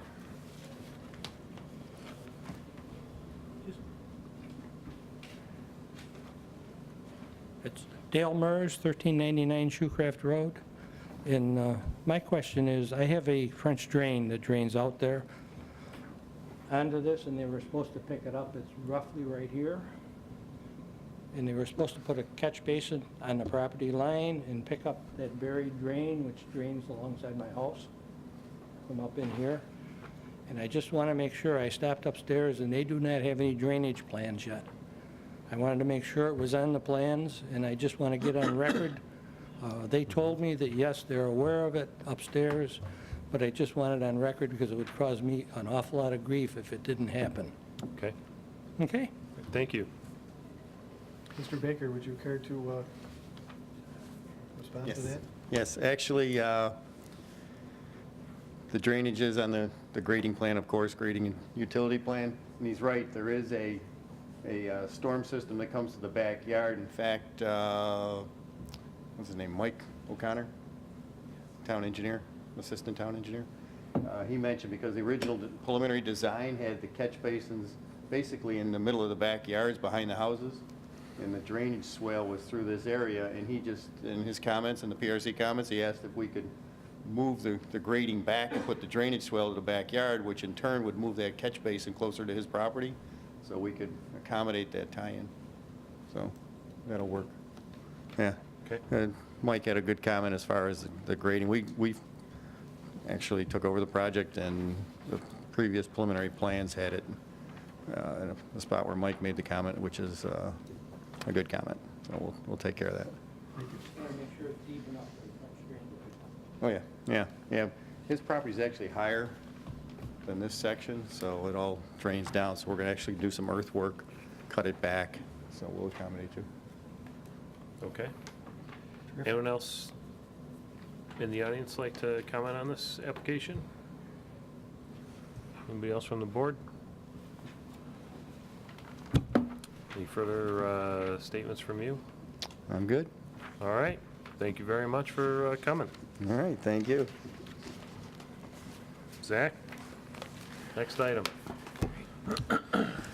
Land Tech Surveying and Planning, PLLC, 710 Ladder Road, Rochester, New York, 14612. On behalf of Penfield Creek Street LLC, request under Chapter 250, Articles 6-6.1, 11-11.2, and 12-12.2 of the Code of the Town of Penfield for preliminary final subdivision, site plan, and EPOD permit approval for a 17-lot residential subdivision for 16 new single-family homes with associated site improvements on a 16.63-acre property located at 1698 Creek Street, to be known as the Capstone Subdivision. The property is now or formerly owned by Penfield Creek Street LLC and zoned R120. Application number 18P-0007, SBL number 108.19-1-50.1. Good evening. My name is Ed Martin. I'm a licensed engineer with Land Tech. As Zach said, our offices are located at 710 Ladder Road in Rochester. I'm here tonight on behalf of Lou Massey and his application before you. Lou is in attendance this evening in the event that you have a question that's best answered by him. As Zach mentioned, we're proposing 17 code-compliant single-family residential lots on 16.6 acres, 16 of which will be new. The new homes will be serviced by a dedicated roadway to access Creek Street midway along the west boundary of the site. Along the Creek Street frontage, there is public water as well as public sewer, which we plan to extend mains into our site to service the 16 new lots. We propose to maintain existing drainage patterns, generally from an east to west direction, directing runoff to the northwest corner where we're proposing an infiltration basin. We did complete soil testing and found extraordinary soils in that area, so much so that we anticipate infiltrating all runoff for storms up to and including the 25-year event, which, if you know anything about stormwater, that's very significant. The discharges that occurred during the 100-year storm are a significant reduction from what occurs under existing pre-developed standards out there. We have made an extraordinary effort to maintain the existing woodlot there. You'll note that on average there's about 100 feet left from the outside boundary. We have received county DRC comments as well as town staff comments, and I'm confident we can work through those with staff. There are 4 planning issues I would ask for your feedback on, and in no particular order. They are the boulevard entrance at Creek Street, the cul-de-sac island, sidewalks, and staggered setbacks. So taking them in that order, we propose a boulevard entrance at Creek Street to help give this neighborhood an identity and to also help buffer the homes on the west side of the road for homes that are, the homes that are on the west side of Creek Street as cars are coming down that road. As they make that turn, the landscaping that we propose in that island will help buffer that to some degree. The cul-de-sac island is something that Mr. Massey has successfully employed in other developments. That said, he would be happy to remove that if this board deems that to be required. Same thing with the sidewalks. It's Mr. Massey's contention that this development, there's not a great desire for sidewalks. It's a rather small development, and it's not connected to a larger walking area. So we had proposed to pay into a sidewalk waiver, if you will, that allows the town to put sidewalks in where you deem most appropriate. But again, if you want sidewalks in here, we'd be happy to put those. Staff comments suggested on the south side of our roadway, and he'd be happy to do that. Lastly is the setback of the houses. Staff commented that staggering the setback might be beneficial. We see this a lot with very long, straight roads. By staggering the setback, we can prevent what's called a tunneling effect. It's just that you feel like you're driving in a tunnel. I think the short length of this roadway, the change in grade, and our proposed plantings will prevent that feeling from occurring. Also, I want to point out if we stagger the setback for the homes on the north side of Capstone Rise, that will require additional tree removal. Again, that's something that we tried very hard from the outset to avoid removing any trees that weren't absolutely necessary to come out. So with that, I'd be happy to answer any questions that you would have. Okay. Thank you for your presentation. Jim, do you want to start off? Yeah, so town staff has suggested that the shape of the cul-de-sac could be a maintenance issue. Would you care to address that? We have successfully used this geometry, actually even a little bit smaller than that, elsewhere, admittedly not in the town of Penfield, but fire trucks are fire trucks and ambulances are ambulances, and we've successfully employed those. That being said, Mr. Massey has directed me that if this board's more comfortable with removing the landscape island, we can make it a more traditional cul-de-sac and eliminate that concern altogether. So there was also some suggestion that the shape of the cul-de-sac might not be as easy to maintain for snow plowing and snow storage. I don't see it. I know that most plow drivers with cul-de-sacs prefer to plow them against traffic. In other words, they would stay to the outside edge and go against traffic, if you will. I'm not sure what concern there would be other than the landscape portion in the center. I'm not either, honestly. I'm trying to get some dialogue from you and Lou so that we can understand, you know, your side of this issue. I don't see how you really do it and maintain the lot configuration without turning that teardrop to the southeast. Right. We have a pinch point just to the east of our cul-de-sac island that kind of forces this, and then of course the separation to the south and north boundaries that severely limit us. I'd be happy to meet with staff offline from this and address their concerns. I'm confident we can make it work. We've done hundreds of cul-de-sacs, so. Okay. And we're going to get into some dialogue later about the what you call the boulevard entrance. We had some discussion before about that. And again, this is something that came up from staff with respect to maintenance. So it's not something that you see too much in the town of Penfield. Not something you see too much in this part of western New York, really. But so you're proposing that divided entry and exit way would have sufficient buffering to perhaps reduce the amount of light pollution that gets into the existing residences across the way? Yes, I wouldn't say it does a complete job, but it begins the process. So if you can imagine as you drive by a subdivision like this, when you have a road that's quite straight like this is, although it's only for about 600 or 700 feet, you can look into the subdivision and it kind of stands out on its own. By doing the boulevard entranceway, you kind of shield that a little bit, and it gives its own identity. Feels like it's a little more separated from Creek Street than it would otherwise be. And then also cars, as they come from east to west down that, instead of shining into the property directly across the road, they'll be buffered by those evergreens. I have talked to Mr. Massey about approaching the neighbor across from there and offering a few plantings on their property to help buffer it further, and he's open to that. Okay, thank you.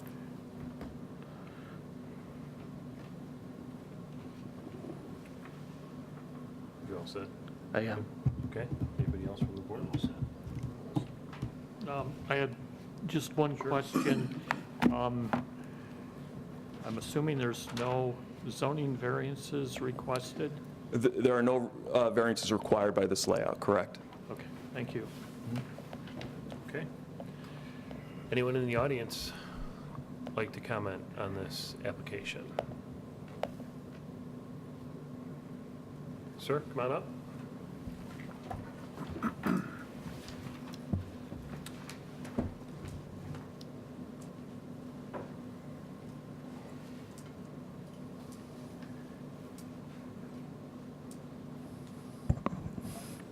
Good evening. My name's Walter Malden. I'm a resident of 1667 Creek Street since 1984.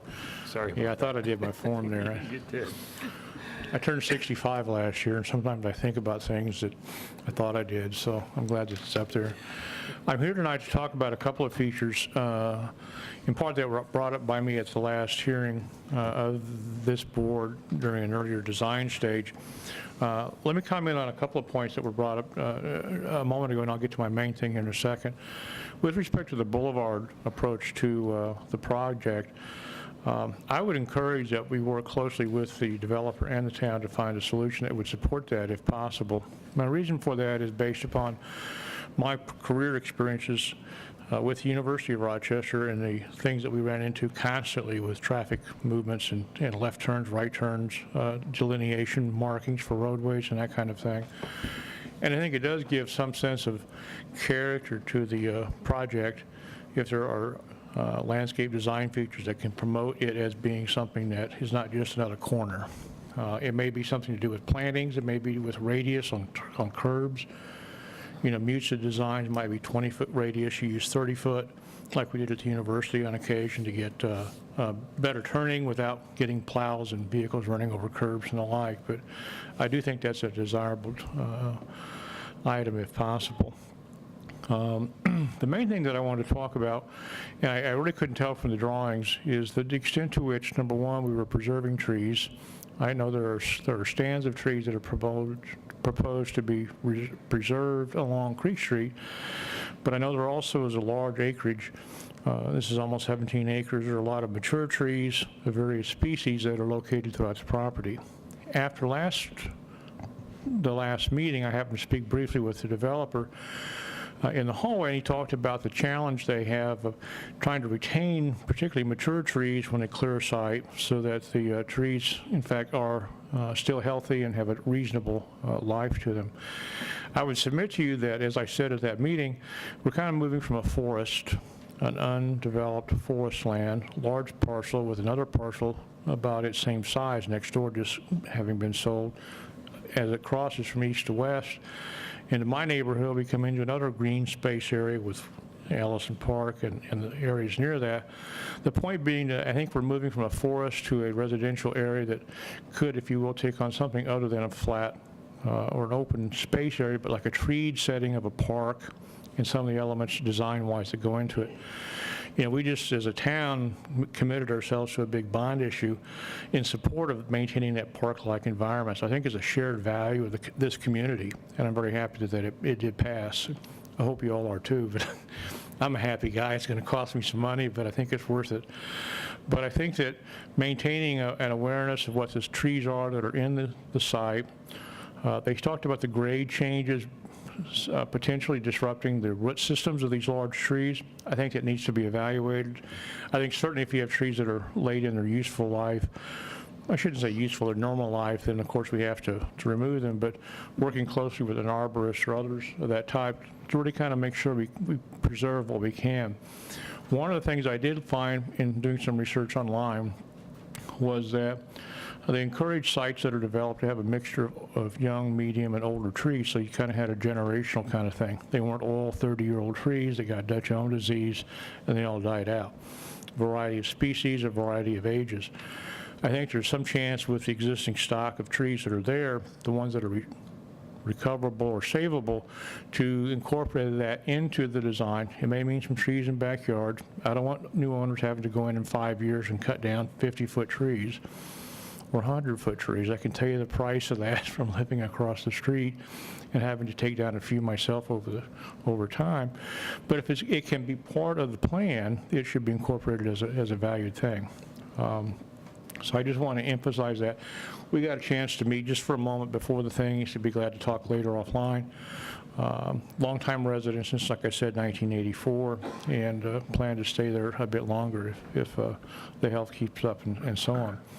One last comment is on the cul-de-sac with the green space in the middle. We do have design examples or in-place examples with roundabouts and some other places within the Monroe County area where that's been done. I think a couple of key features might be, for example, the radius turning movements. I don't know what that is right now, but let's say it's a 30-foot radius or a 40-foot radius. There's some things that can be done that can, again, maintain sufficient flexibility for plow truck drivers, fire vehicles, and that kind of thing.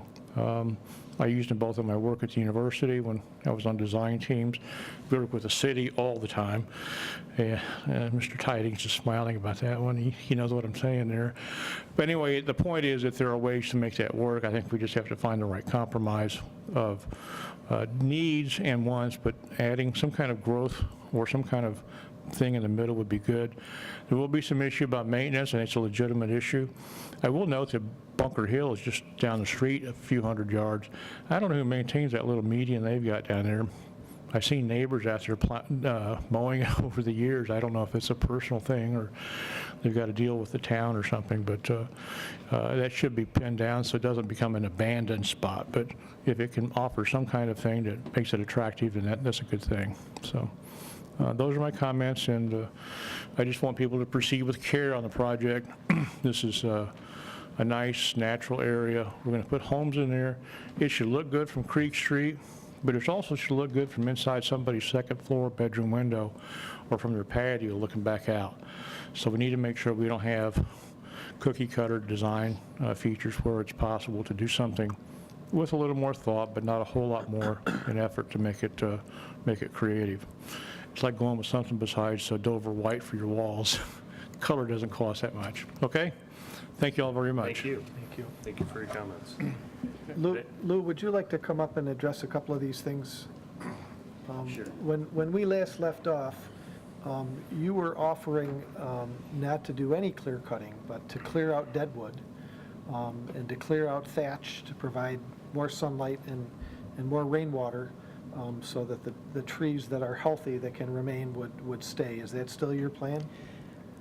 Yes, to an extent. I think you read into it a little more than I said. The backyard we'll leave healthy trees, decent trees, and we're planning on putting at least a 10-foot swatch around the entire property. When they get a little too close to the house, that's what people are objecting to. So the backyard, yes, and the grade in the backyards don't change that much, so they should be fine. But when you get near the front, you've got, the sewers coming in, you got the roads and everything. So the front of the homes, no, but we will be planting trees around there as indicated. So more in the backyards, yes. And if there are dead trees along the property, if someone wants us to clip them out as we're going, we'll be more than glad to do that. And will you be working with an arborist or a certified nurseryman to make those decisions about which trees might not survive that would need to come out? Well, we haven't as of yet. What we typically do on our other subdivision in Penfield, Sparrow Point, we have circle there as well, and there are plantings in the middle as well there. If the town doesn't want to see that, it's totally up to you. I'll go either way on that. But I haven't talked to any arborists or anything as far as what trees to save in that, and I don't think we have a problem doing that. If the town would like to see us do that. Which trees are suitable as saving. We're trying to sell homes. The better it looks, the better it is for us. So if we leave a tree and it looks nice, it's a plus for us as well. Sure. Yeah. Okay. Thank you. Okay, thank you. Thank you. Would anyone else in the audience like to comment on this? Sure.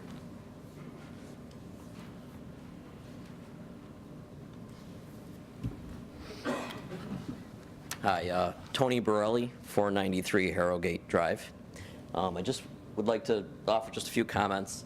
I think the split entryway is actually a really nice feature. I know there's at least 2 examples in Penfield that has that, and I think it really differentiates the subdivision. And I think especially here with the large grade change from the front to the back of the lot, it's a pretty steep grade change, and I would imagine these are going to be pretty big houses. And if the majority of the trees are cleared all the way up that hill, I think having some sort of buffer there will go a long way to kind of preserving some of the character of Creek Street, because otherwise it's just going to be a you're going to see a big swath curved right up the hill with big houses, and it's going to look really out of place. So I'm in support of that, and, you know, I guess wherever trees can be saved closer in. I'm sorry? Skiing in the winter. Yeah, skiing, exactly. So, so that's it. Okay. Thank you. Thank you. Sir?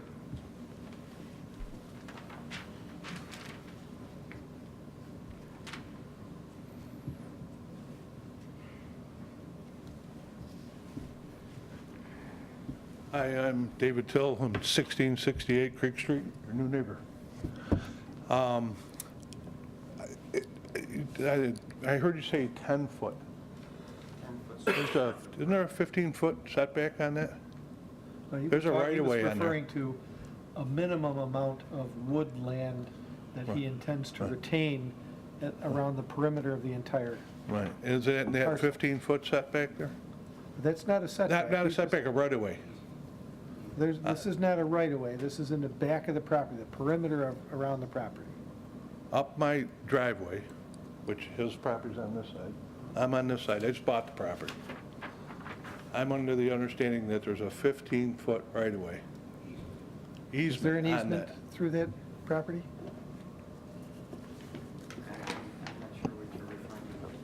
Which house are you at? I bought Mel's property. Yeah, so, here, I'll speak into the microphone. There is a 15-foot wide right-of-way in common with others for ingress and egress and utilities, Liber 6618 of deeds, page 171. We've aligned the capstone rise right-of-way to overlay that, so there's no loss of that easement whatsoever. Okay. So all the trees will stay in that 15-foot? No. No. If it's a right, it's really more of a utility easement. It sounds like it's a right-of-way that provides for ingress, egress, and utility improvements. Correct. So, you know, the public utilities have the right to do whatever they need to do to provide utilities in there. So are That we goes right taking through these here. trees all down along here? Is this what we're doing? Yes, everything basically along the road and between the houses, to try to keep anything between there is literally impossible. Not in between the houses. I'm not talking about, I'm talking No, about right here. from north to south, yes. Everything from these houses down to these houses on this side, those trees have to come out because of the utilities in there. He's talking about the easement that's right through the center of Yeah. the road. Yeah, so, yeah, the It's trees. It's not on the edge of the property, it's through the center It's of the through the road. No.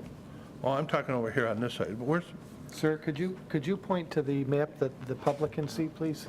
So you bought this property over here? Yeah. So your right-of-way goes right through here. I'm tracing it with my finger, it goes right through the middle of our proposed road.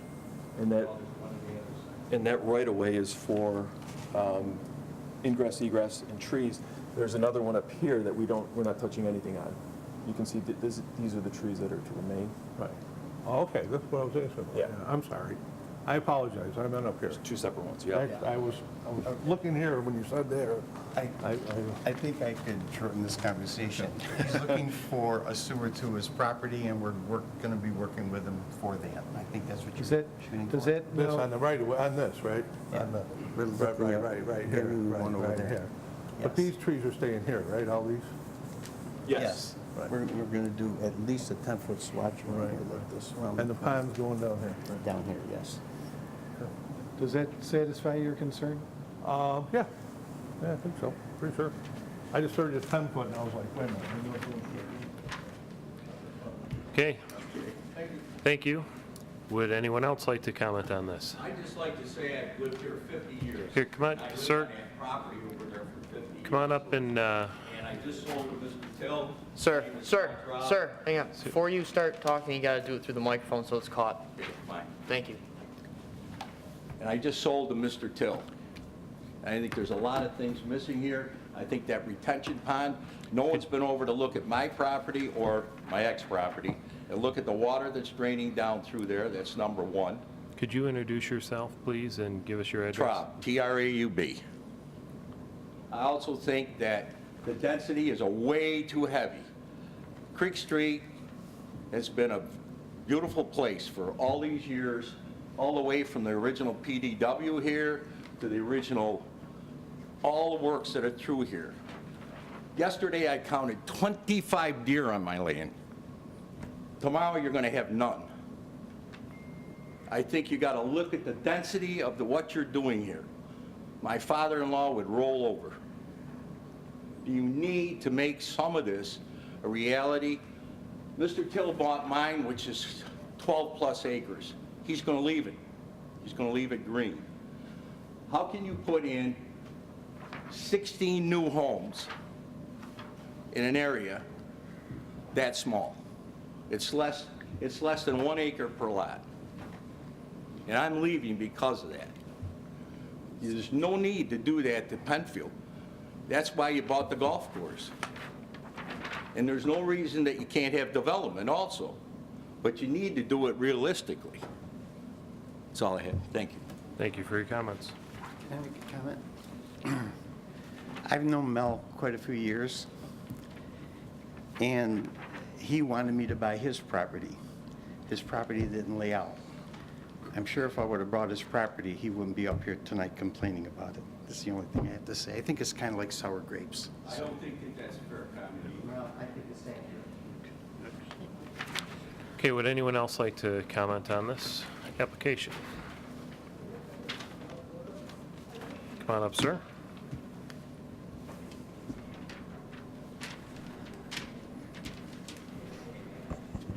Tough act to follow. Robert Metz, 50 Bunker Hill Drive. I live here, and so I border the new property. I've lived on Bunker Hill for over 50 years. I have become accustomed to the woods and the deer. From a distance, the woods appear to be beautiful and idyllic. However, if one to get a closer look from my backyard, what they would see are uprooted trees, broken limbs, and overgrown brush. There's a split rail fence that the previous owners put from here all the way up through like City View. Years ago, a tree fell on that fence in my backyard, and it literally destroyed about 10 feet of it. So I couldn't fix the fence, but I cut up the tree and discarded that accordingly. I'm aware that there are some who like to keep the woods the way they are. I, for one, am looking forward to a nicer view and an overall improvement to the property. I talked to Mr. Massey about the trees that border our lots, and I told him about a dead tree that I think should be removed. And there are some trees that I want saved that look nice and that are rather beautiful. Let the record show that he assured me that I would have input to what trees stay and which ones could be removed. And I know that he will honor that commitment. Thank you. Thank you. All right, would anyone else like to comment on this? Sure, come on up.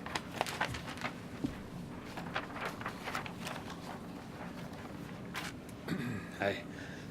Eric Ammerman. I live on City View. We back up to the field. I believe right here. I guess the only question I have, I'm not really overly concerned. I think, that this median is a nice idea. I think it could work. It flows and has continuity to Bunker Hill, which is right down the street. And I think that's a nice setup, the way it enters into our neighborhood. The question I guess I have is, I'm still a little, I've never known where my property line is exactly. It's sort of muddy. And I don't have a buffer. I would say that those trees are less than idyllic also. It's kind of rough back there, and I've spent a lot of time back in that area. But our property lot is anchored by two very large trees that I probably own a piece of, each of those trees, but probably not the whole thing. They're kind of right on the line. And again, I'm not quite sure where that line is, and I don't know what the intention is. Truthfully, those trees are not exactly specimens, but they are in fact very big, mature trees. And they probably need some work, but again, I'm not quite sure I'd like to know a little bit better about what the plan is there. And almost pretty much every other house backs up against woods. Mine doesn't. Mine backs up against the field next to the barn and next to the open field there. So I'd like to at least see what the plan is there and know what the thought is on those trees, I guess. And whether they're, I don't know whether we flip for them or what, but that's it. Okay, thank you. I think I could answer that. When we come into a subdivision, what we do is we have, the engineers put stakes on the back corners of all the properties all the way around so that we know where the property line is and is not. And if there are, and these lots are like over 400 feet deep, I believe, aren't they, Ed? Yeah. They're like 400 feet deep, so a lot of the trees back here will be staying. Of course, if they're dead and don't look too decent, they'll be coming out. And if he wants to save a couple trees here and there, I don't have a problem with that. Like I say, we sell houses, we have to make it look nice, so trees make them look nice, so we're going to keep the ones that, you know, will enhance the property, so, thank you. Thank you. Any other comments? Come on up.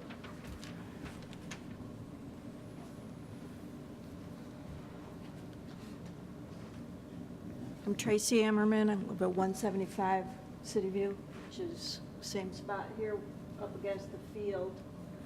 I guess I'm wondering, is the fence coming down, the agricultural fence there? We have maintained it because we're up against the field, not the woods. But I was just curious about that. And I'm a little nervous about the lights coming up the road. Excuse me, I'm ma'am. going to see those. Ma'am, you need to address the board Sorry. with your questions. Okay. I'm a little concerned about the lights coming up the road from the cars. And I'm assuming there's no spotlights or street lights up here or in this area.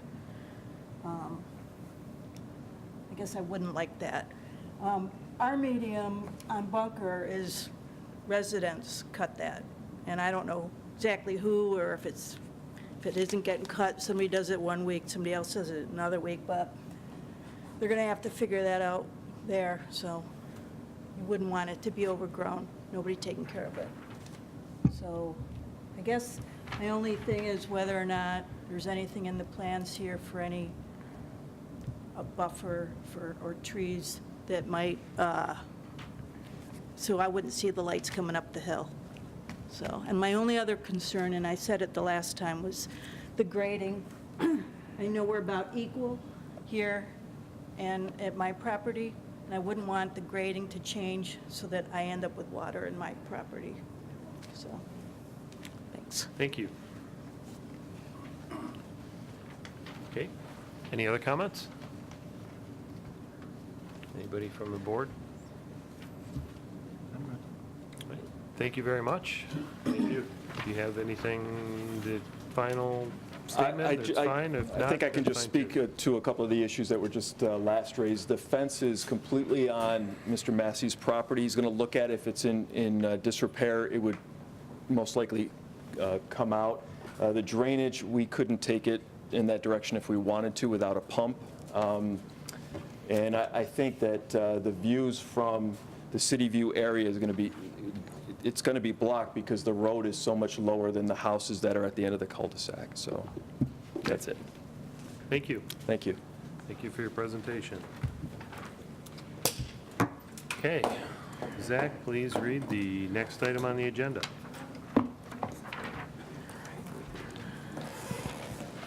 Our final item on the agenda, Mitchell Design Builds, 7607 Commons Boulevard, Victor, New York, 14564, on behalf of Lynn Perry Properties, LLC. Request under Chapter 250, Article 11-11.2, 12-12.2, and 13-13.2 of the Code of the Town of Penfield for preliminary final subdivision and site plan approval, and for an expansion to an existing conditional use permit for the construction of 2 new self-storage buildings, including 1 apartment unit on site and building additions to existing storage structures with associated site improvements on a 3.14 acre property located at 1677 Penfield Road and 10 Plaza Circle.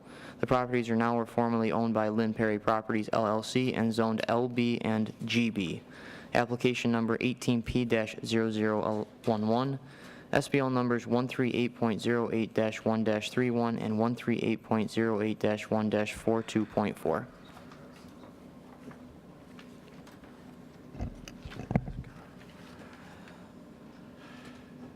Hey, everybody. You guys see that? Is that okay?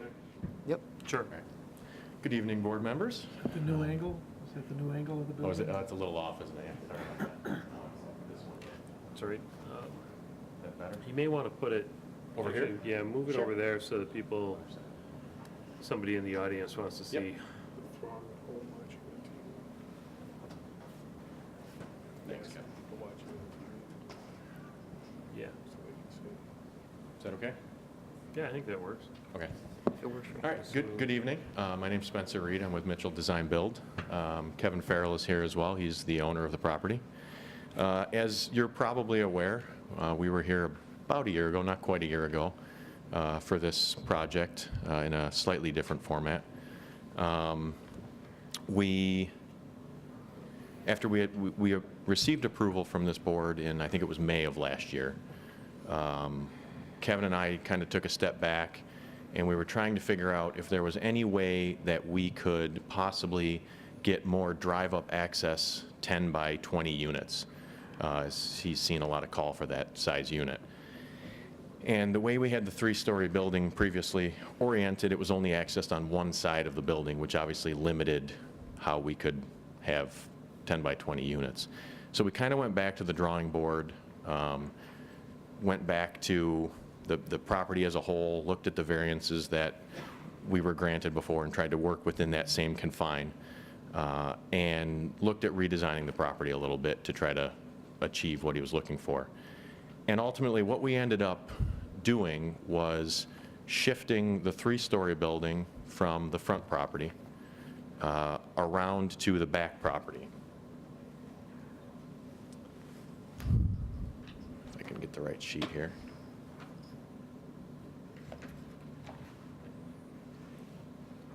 Maybe.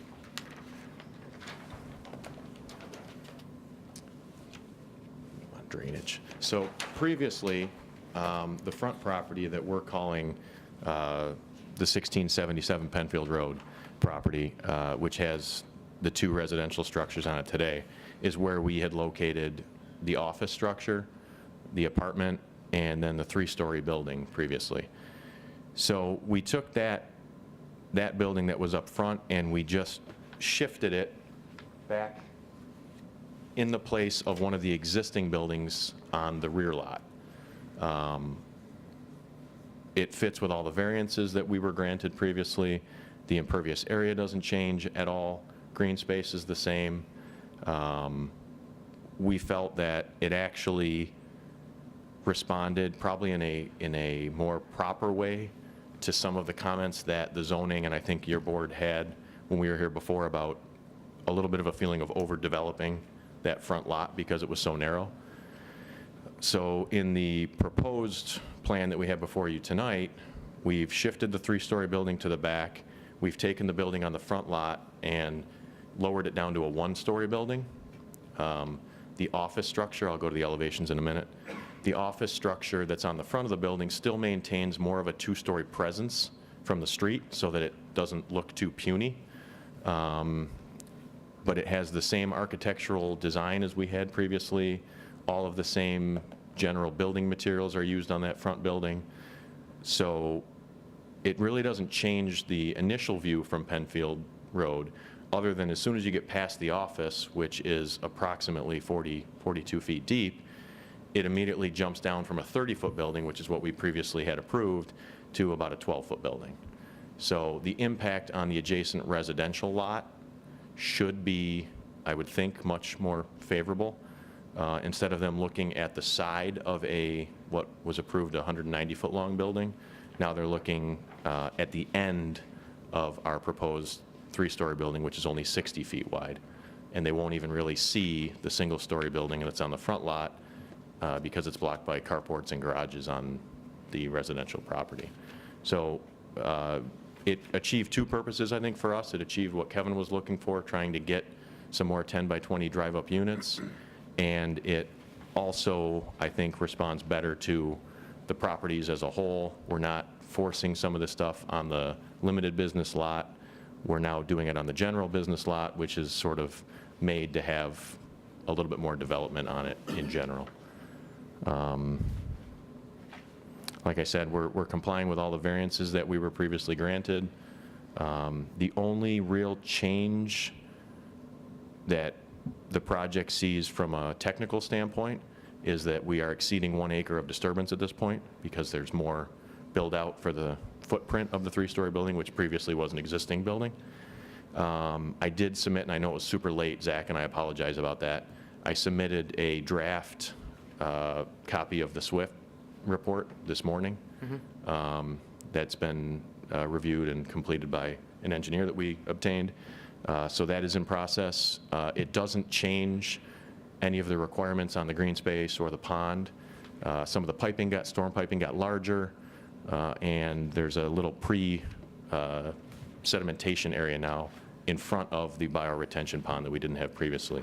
But it didn't require a larger pond or anything different than what we previously had submitted. So all in all, other than kind of shifting where the buildings are, it doesn't, from our standpoint, really seem to have a whole lot of impact on the overall project because it's the same areas and so on. I can walk you through the whole thing again if you want. It's up to whatever you guys want. I know you're pretty familiar with the project, so I can field questions or whatever you might desire. Okay. Cool. You want to start off? Yeah, I went through the PRC comments, and you seem to answer every one adequately, but I still have a couple concerns. One would be the snow storage. Okay. The way you described it in your answer, it sounds like you've got to move a lot of snow around. So could you just walk through that? Sure. Yeah, absolutely. Let me get over to the sheet that shows the 3-story buildings better. Here we go. This one's a little better. So I'm going to swing around here if I can, Kev. Might need Want to grab the mic? He's taking the one with him. Should be under the thing. Is it on? Yep. Okay. So it's pretty traditional in self-storage in general that there's a lot of snow pushing because obviously there's a lot of impervious area and asphalt Right. and so on. So the general plan for this site is that the snow from the front lot will be pushed to the back as the plow truck can enter here, pushed to the back, and then the entire area of the swale along that side, which eventually goes to the ponds. This sliver here would be used for snow storage, so all of this snow can get pushed here, and then part of these lanes would also get pushed there, but the majority of these lanes would get pushed to the north and then pushed to the larger green area that's down here. I mean, I think that's pretty much how it operates more or less today. Okay. I think some of the snow today gets pushed to the rear of the lot, but Kevin and I talked, and Kevin understands that because that's now becoming the bioretention area, you can't directly put the snow there. Right. So we'll be pushing stuff more to the front. So it will require some snow pushing, but it's pretty common because there's so much impervious space. Okay. Another question I have is the architectural finishes on the proposed 3-story building. Is that going to be similar to what was previously proposed? Sure, let me get over to that.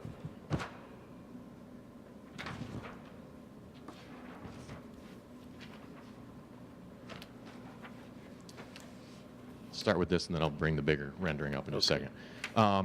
So to answer that question, I guess very directly, no. We kept the finishes that we proposed on the front building are pretty much the same as what we proposed previously. Obviously, we don't have all the windows on the upper floors because there's no upper floors. The 3-story building moved to the back now, as you can kind of see in this aerial view rendering here. We did a lot of study on this building, and this building actually, when moved to the back, is much less visible than it was on the front lot. Because of the adjacent buildings along the street, because of trees, and grade actually drops off pretty significantly from Penfield Road back there. So our 3-story building is sitting lower, quite a bit lower than the road elevation, it's not super visible from anywhere until you get right down to the end of Plaza Circle, past all these trees, and you're either turning in to go to the self-storage or you're cutting through to go over to Home Depot through the back of their parking lot. So what we're proposing, these are some of the views that I was just explaining on the bottom half of the sheet, looking along Penfield Road, and you can just see, here's the 3-story, here's the little top of the 3. This is now towards the end of Plaza Circle as you're driving down it. So what we're just trying to sort of, I guess, indicate is that it's not super visible from Penfield Road. So what we're proposing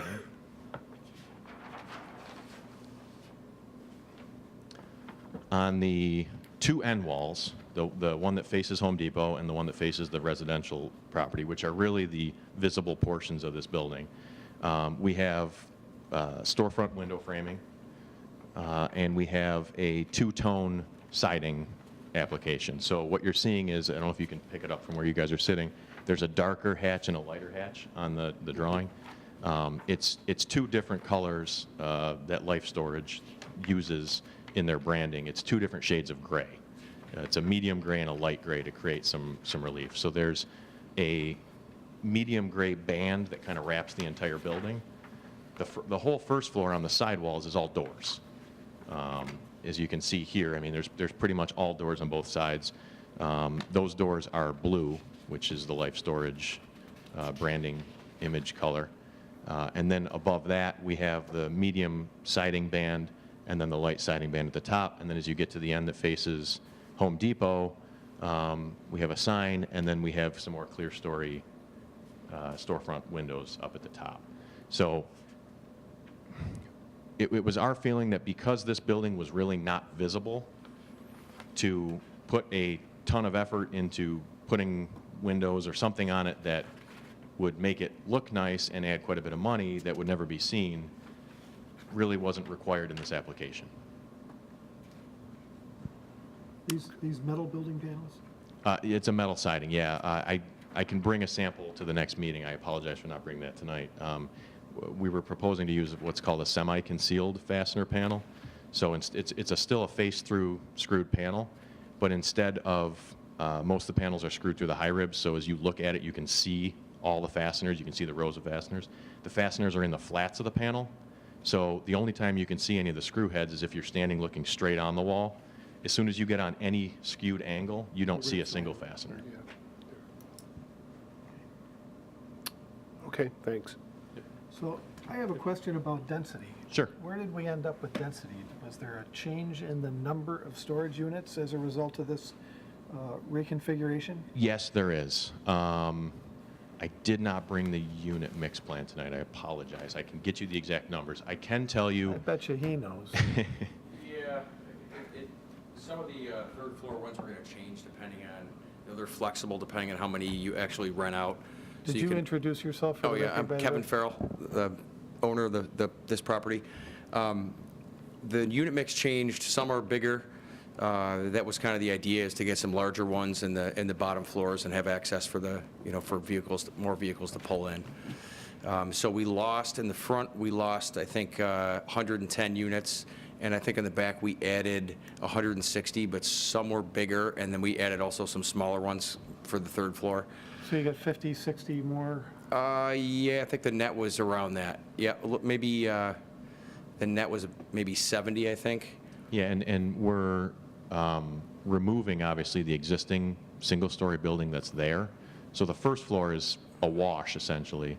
So it's the upper 2 floors and how they offset compared to what we were doing in the 3-story before, if that kind of makes sense. So some of the, there's 10 by 30s in the front building that are a little trickier. There's more need for cars now, so we're going to make some smaller, and then on the other side of those, the square footage is. When you say more need for cars, are people storing vehicles inside here? Yeah, it seems like more and more vehicles, and people are looking for heated garages and stuff now. So more than they ever did. Do you ask them to disconnect the battery and remove most of the fuel before you allow Yeah, they storage? have a whole checklist they have to go through. Their insurance company makes them sign on. Yeah, they have to put sheeting down, and in case there's any oil drips, anything like that. Batteries Is are that out. Checklist, something you could share No with trickle staff? charges. Yeah, sure. There's no power in there for the, nothing, you know, that's the one thing we just tell them, take the battery with you. So we lose a little bit on that. Some of the warehouses have power for the new cars with computers, or people like to, if you kill the battery entirely, then you have to go back to the dealer and get them changed out, so. And Jim, just to also kind of answer your question, so the front building that Kevin was talking about that has the, I think they're 25 or 26 foot deep units, I think it is. Yep, 25. That is a non-climate controlled building. There's two ways we can handle that from a code standpoint, building code, you know, getting a building permit if we get to that stage. One is to sprinkler the building, and the other is to put a couple firewalls in just to separate the fire areas of that building. We're not 100% sure which route we're going on that building because we're looking at the cost of those two systems. However, the 3-story building will be fully sprinklered. So all those units, the car units on the first floor, will have a sprinkler head, or probably two because of their size, in every single one of those units. Okay, thank you. Okay, anybody else on the board? Anybody in the audience have a comment on this? Everybody left us. All right. Thank you for your presentation. Okay, thank you guys, appreciate it. Nice job. And we will call this hearing closed.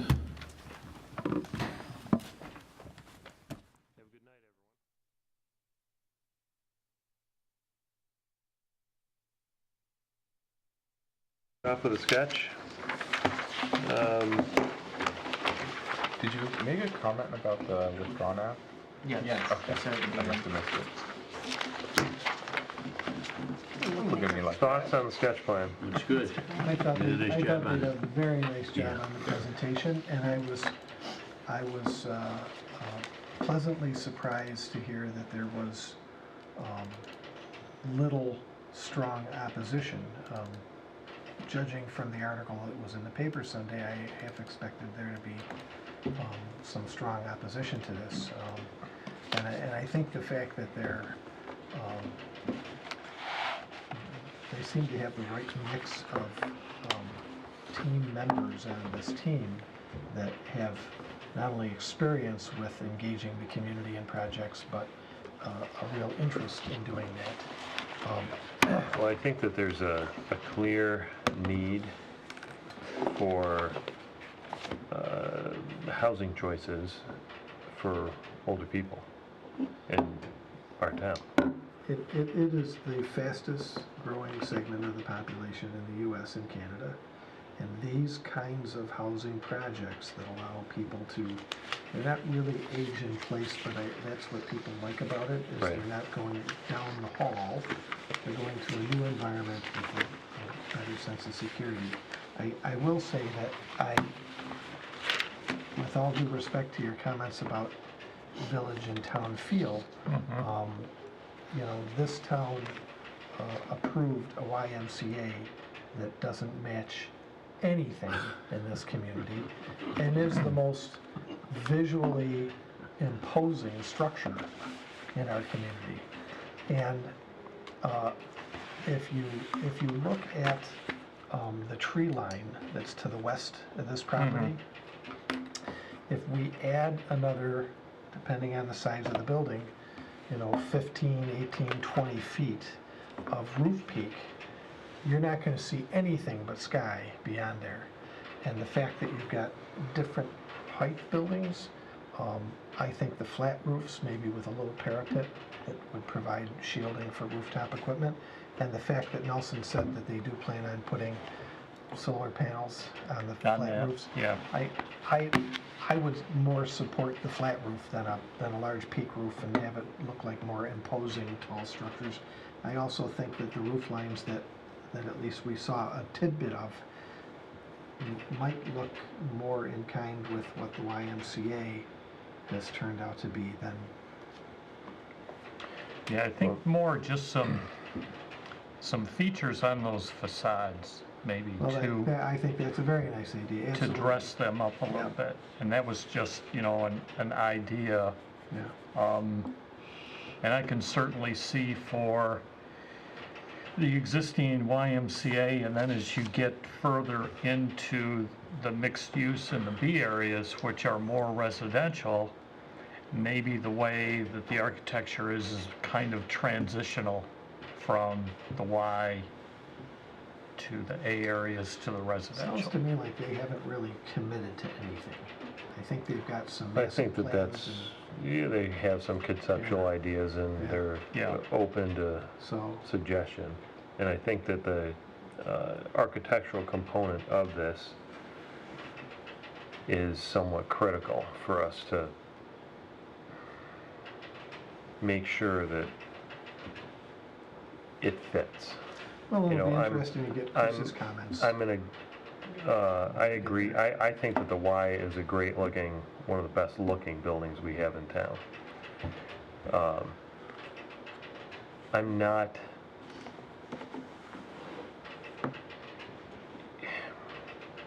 an architectural expert, but I'm not necessarily of the view that it has to look like it's 1645.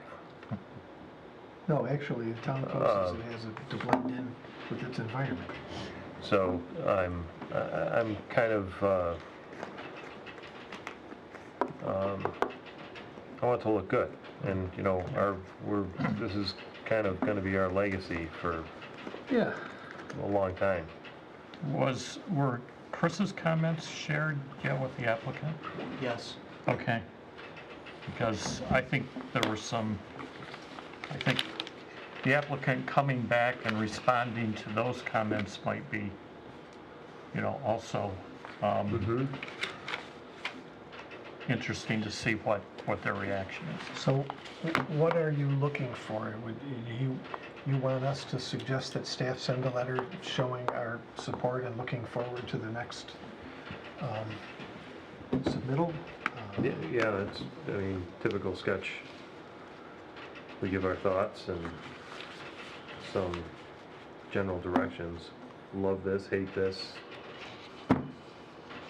You know, I'm not sure that they've committed to the size and the configuration In terms of buildings architectural and, or for us almost to make those kinds of comments. I would agree. I would agree. So maybe we just say, write a letter that the planning board was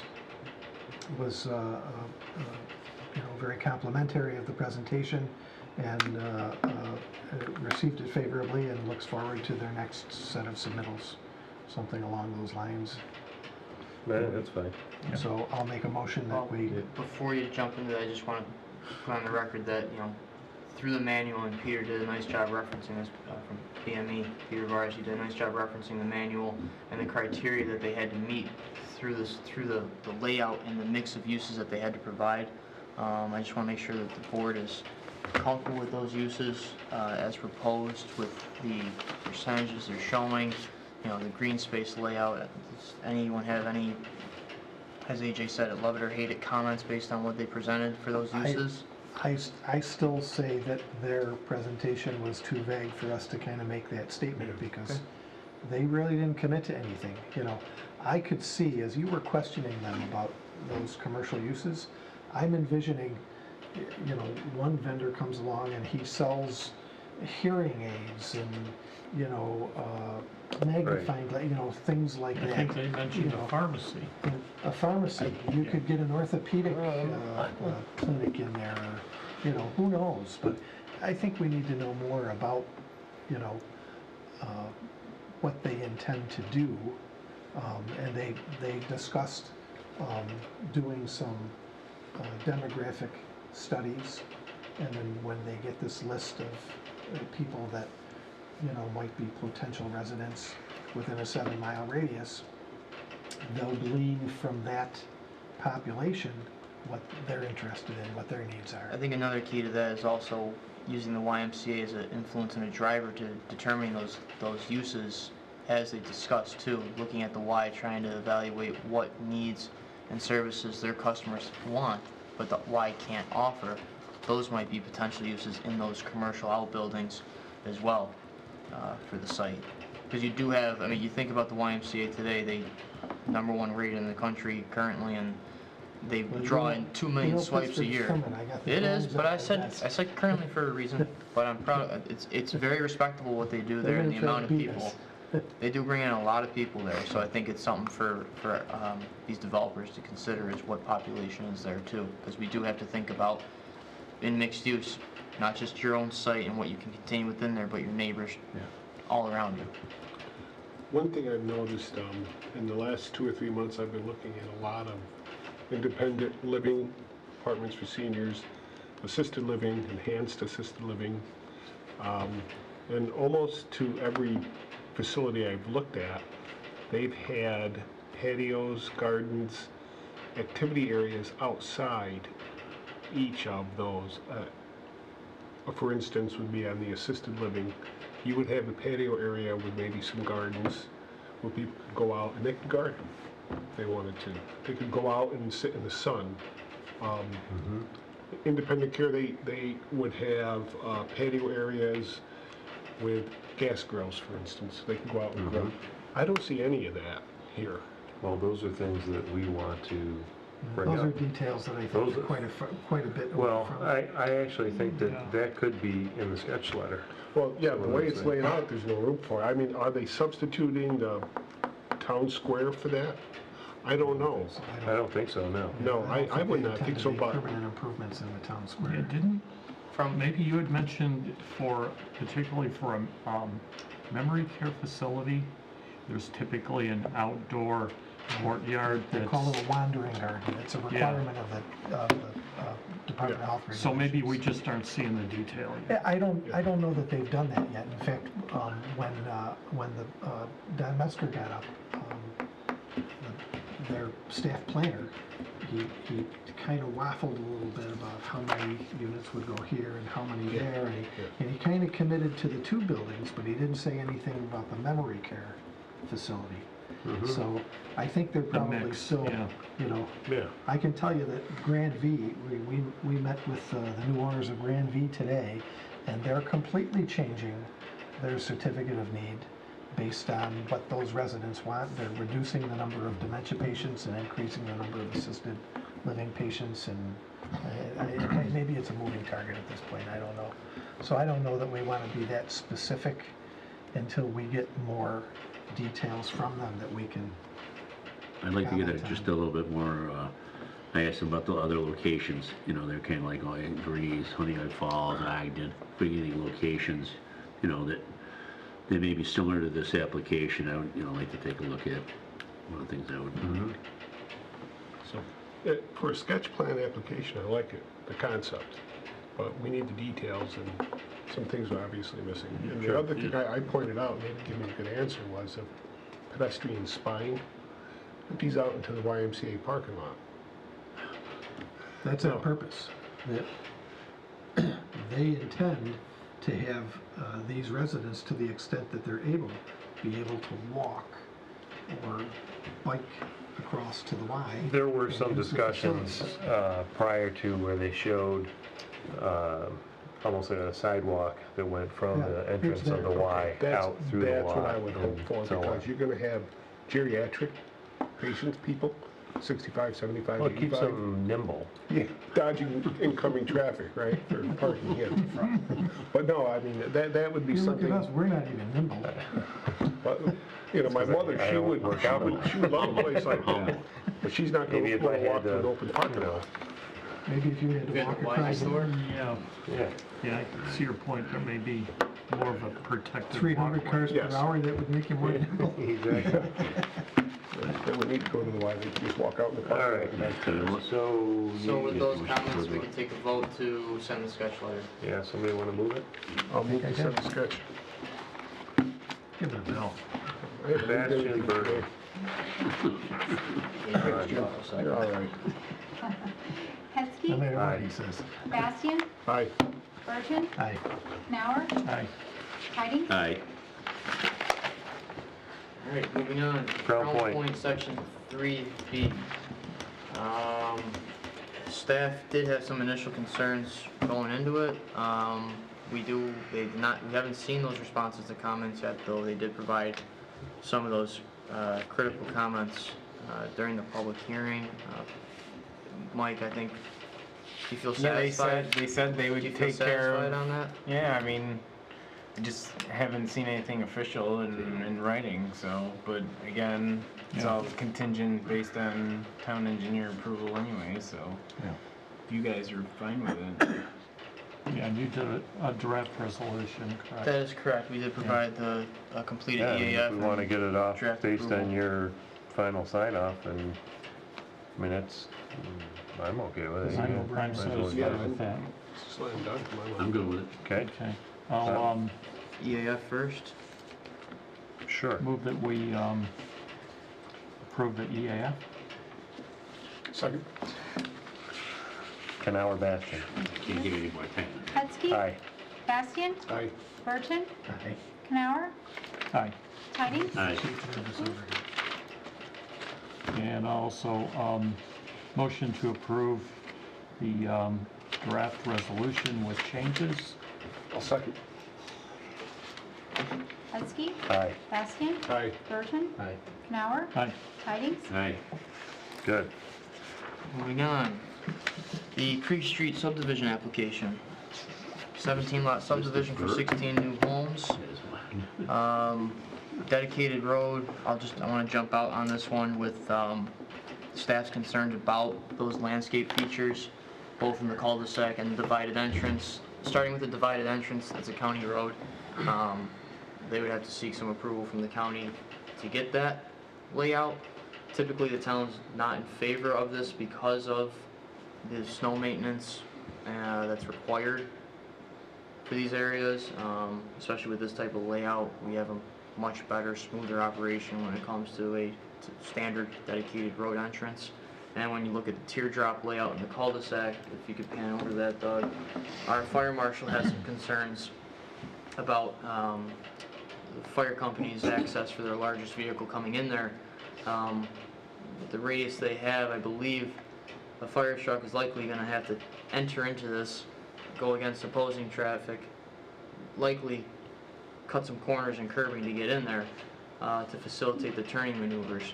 So what we talked about when we first heard this application was a mountable curb and confining, whatever they plan on for planting materials to more in the center.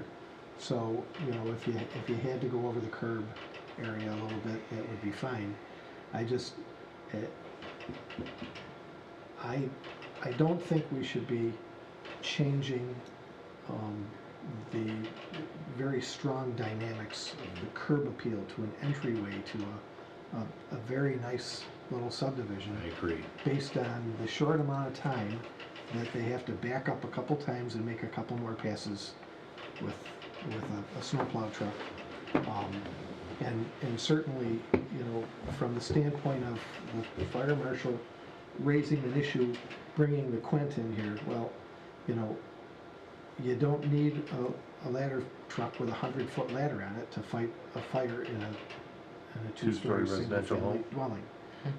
So that to me is a kind of an unrealistic, but you can always ask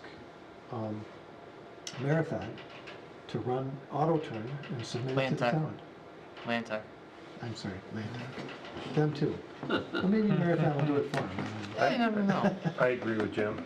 So they gotta go to the county, if we okay the teardrop thing, they gotta go to the county for that? It's for the entranceway, the divided entrance. Yeah, for the boulevard entranceway, that's what I'm talking about. I think we'd like to see some correspondence from the county before going too far on that. That's probably fair, because this really is a key element, and also, I counted four adds to the neighbors character, and it's that nice. all It's stood a up and nice took the time amends. to say, I really like Classes this it up. feature. So. It wouldn't be the first in Penfield, I know that. I'm just echoing the thoughts and Yeah, concerns of staff from and the this PRC one, I memo. mean, the reasoning that they have for doing this, this is a bowling alley if they don't split this up. Okay. We second it. Were there developments that, in the last 5 years, that have an area like that have been put in? Not with a landscaped island like that. The Okay. closest thing we have is Windsor Ridge where we widened it out, but there is no landscaping in there. Right. Okay. And also, there's north up by the is it Graceland Estates? Yes, I or know what you're whatever, talking there's about.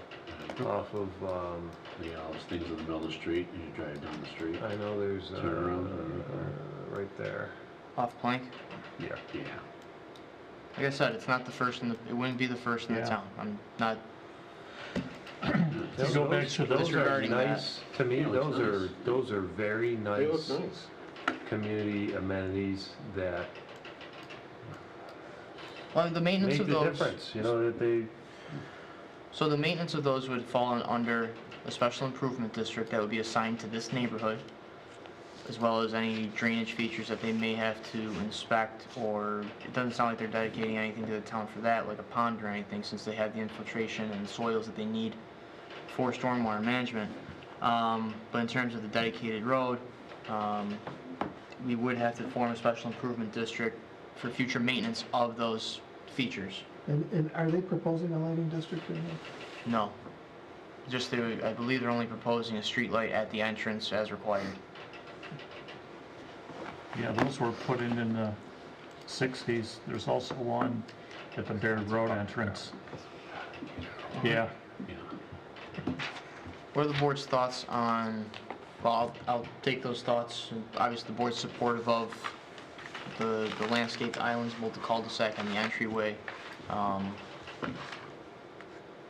We keep moving forward that way. I think For me, I would be happy if Bruce took a look at, what kind of plantings? yeah, what kind of plantings and Yeah, definitely. and how they provide good buffer. Attractive and hardy and.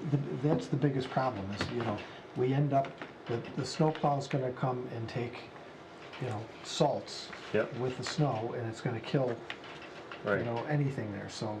Well, I just want the board to also think that, at least in that cul-de-sac, there's a spaghetti mess of utilities underneath that.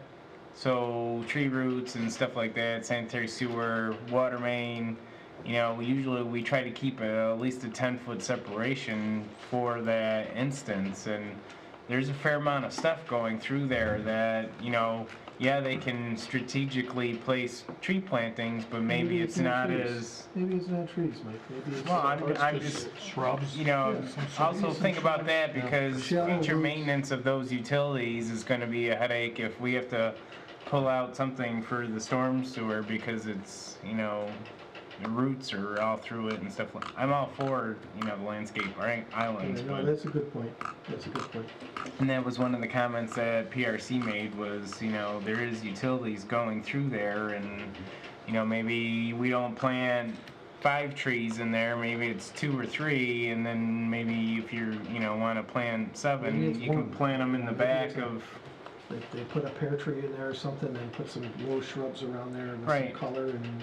well, I agree with They your could put some thoughts and having Bruce hardscaping look at it, and maybe he can provide a better idea on, well, these plants and suggestions. trees are better, for, what's in there, and the root system won't interfere with all that Plus, it would be stuff. good for him to reinforce, Mr. Massey sounds like he wants to save most of the trees Right. anyways, but let him work with him and Well- make sure he does do that. Are we going to formally request a tree preservation plan? Usually somebody will go out there and tag the trees that are worth keeping?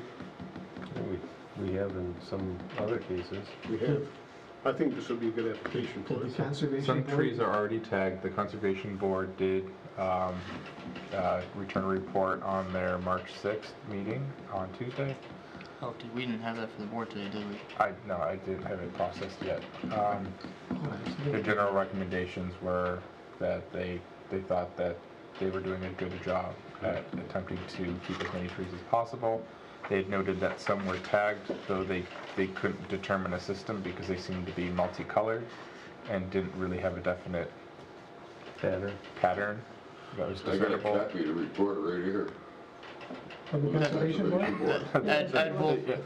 And we can submit that to you for your work session meeting Yeah. at the next time. For what it's worth, I've known the Massey family for a long, long time. They are an exceptionally high. So you got other integrity. projects here in town? Yeah. What about? Sparrow Point is the other Sparrow one. Point. That we just approved 3 years ago. Okay, Sparrow Point. They were developing predominantly in Greece and Hilton in that area for years. A lot of and west years side and years. development. Yeah. Okay, we can clarify that. We'll get you the conservation board's report for that, then maybe revisit that issue, Bill. based on the report when we have a chance to look at it. Sidewalks, they did offer, I mean, obviously they want to go for a waiver. Easements would be required regardless. But I believe, correct me if I'm wrong, Mike, staff's recommendation was at least to offer one on one side internally to keep people off the street. There isn't really a huge demand for it on Creek Street because one does exist on the far side of the road and exists. What would be the percentage slope on a sidewalk? Well, they have the road at 8%. That's a bad idea. They do have someone walking down the road. So you're gonna have somebody walking down the road that's an 8% road? Yeah. Roads get maintained better than sidewalks. But. Well, I mean, we don't plow. We don't plow sidewalks. sidewalks anyways. Yeah, well, there you have it. But it was just, they mentioned it, I wanted to ask the board's thoughts on it. If you're supportive of a full waiver, we can document that in the tabling resolution. If you're supportive of sidewalks on one side, support. For a 16-lot subdivision, you're not going to see that much traffic. And I would support a full waiver on sidewalks. I don't see a need for sidewalks. I don't have them in my neighborhood, and we have more than 16, but we just walk in the road. That's what we do. Yeah. And there's areas of our development that I like having sidewalks in the newer areas, but it's a lot more than 16 houses. Right. I mean, Not a that's a cul-de-sac. small subdivision, so I would support a full waiver on sidewalks. That's me. Yeah, I'm not a fan of sidewalks. I agree with that. Okay. Just wanted to ask. Thank you. Okay. Layout, yeah, they have some revisions to do with regards to some of the PRC comments. We have some concerns about some of the drainage patterns behind some of the homes towards the cul-de-sac end because of how much they want to preserve with the trees. It's kind of affected the drainage designs a little bit where it reduces the amount of a usable backyard. So we'd like to see those responses to comments as part of the tabling resolution with revised plans for the next meeting. I think that'd be a good way to go. Okay. Along with everything else we discussed. The kind of clientele that they're going to draw here are people that don't want a football field in their backyard. But they're going to want to use. They want a pool or a patio, and there's no. You put a pool back there. It'll be tough with all those leaves and everything. There will be someone, don't worry. There will be. But it's just, especially with when we talk about lots 9 and 10, for example, you can see how close that is, and there's a drain. They are designing drainage to swell that, to flow that way through swales. So, again, just like to see their responses before But I think approving anything. If they do what we talked about tonight, Yep. and he seemed to have no problem with having his engineer engage an arborist to go through and delineate Yep. you know, where the eventual tree I think line to is. Doug's point about the tags that the Conservation Board identified or noticed, we can ask for clarification on what those are on the property, what their plans are for them, just to get closer to that and figure out And what's they going on didn't out actually there. have any concerns about that. Or recommendation, rather. Their main recommendation here is that the plantings be reviewed by our landscape consultant. Okay, what else? Staggered setbacks. I like it. That's okay. Hang on, I didn't So you have a chance prefer to to look have at all. staggered setbacks I didn't have a versus, chance to look at all that. It didn't sound like they were for that. Who's not for it? PRC suggested staggered setbacks on the houses to make it Can you pull up the broken up comments, more. Doug, please? The PRC memo? I didn't have a chance to look at that comment. I don't personally care. I like it. I I'm think trying to it's- remember why we said that, honestly. That was the PRC. That's the right. wrong one, got put in the wrong folder. Oh, Still? Where are you, in the drop? I'm in the 1698 and No, the but are drop. you- Oh, go to the active projects folder. So I'm going to go to the active projects folder. Mike would have already been there by now. Thank you. Oh, wow. Shots fired over there. How's that? There we go. Thank you. Let's find that comment. Curious why we said that. Sidewalks provide, backyard provide. Why did we say that? Signature, tunnel, tree line, landscape, job. Did Sarah say it? I think we were. It's on yours. Just mark on one of these. No. That's grading plan. Would it be under site plan? I was hoping it was on the first one. Let's keep going.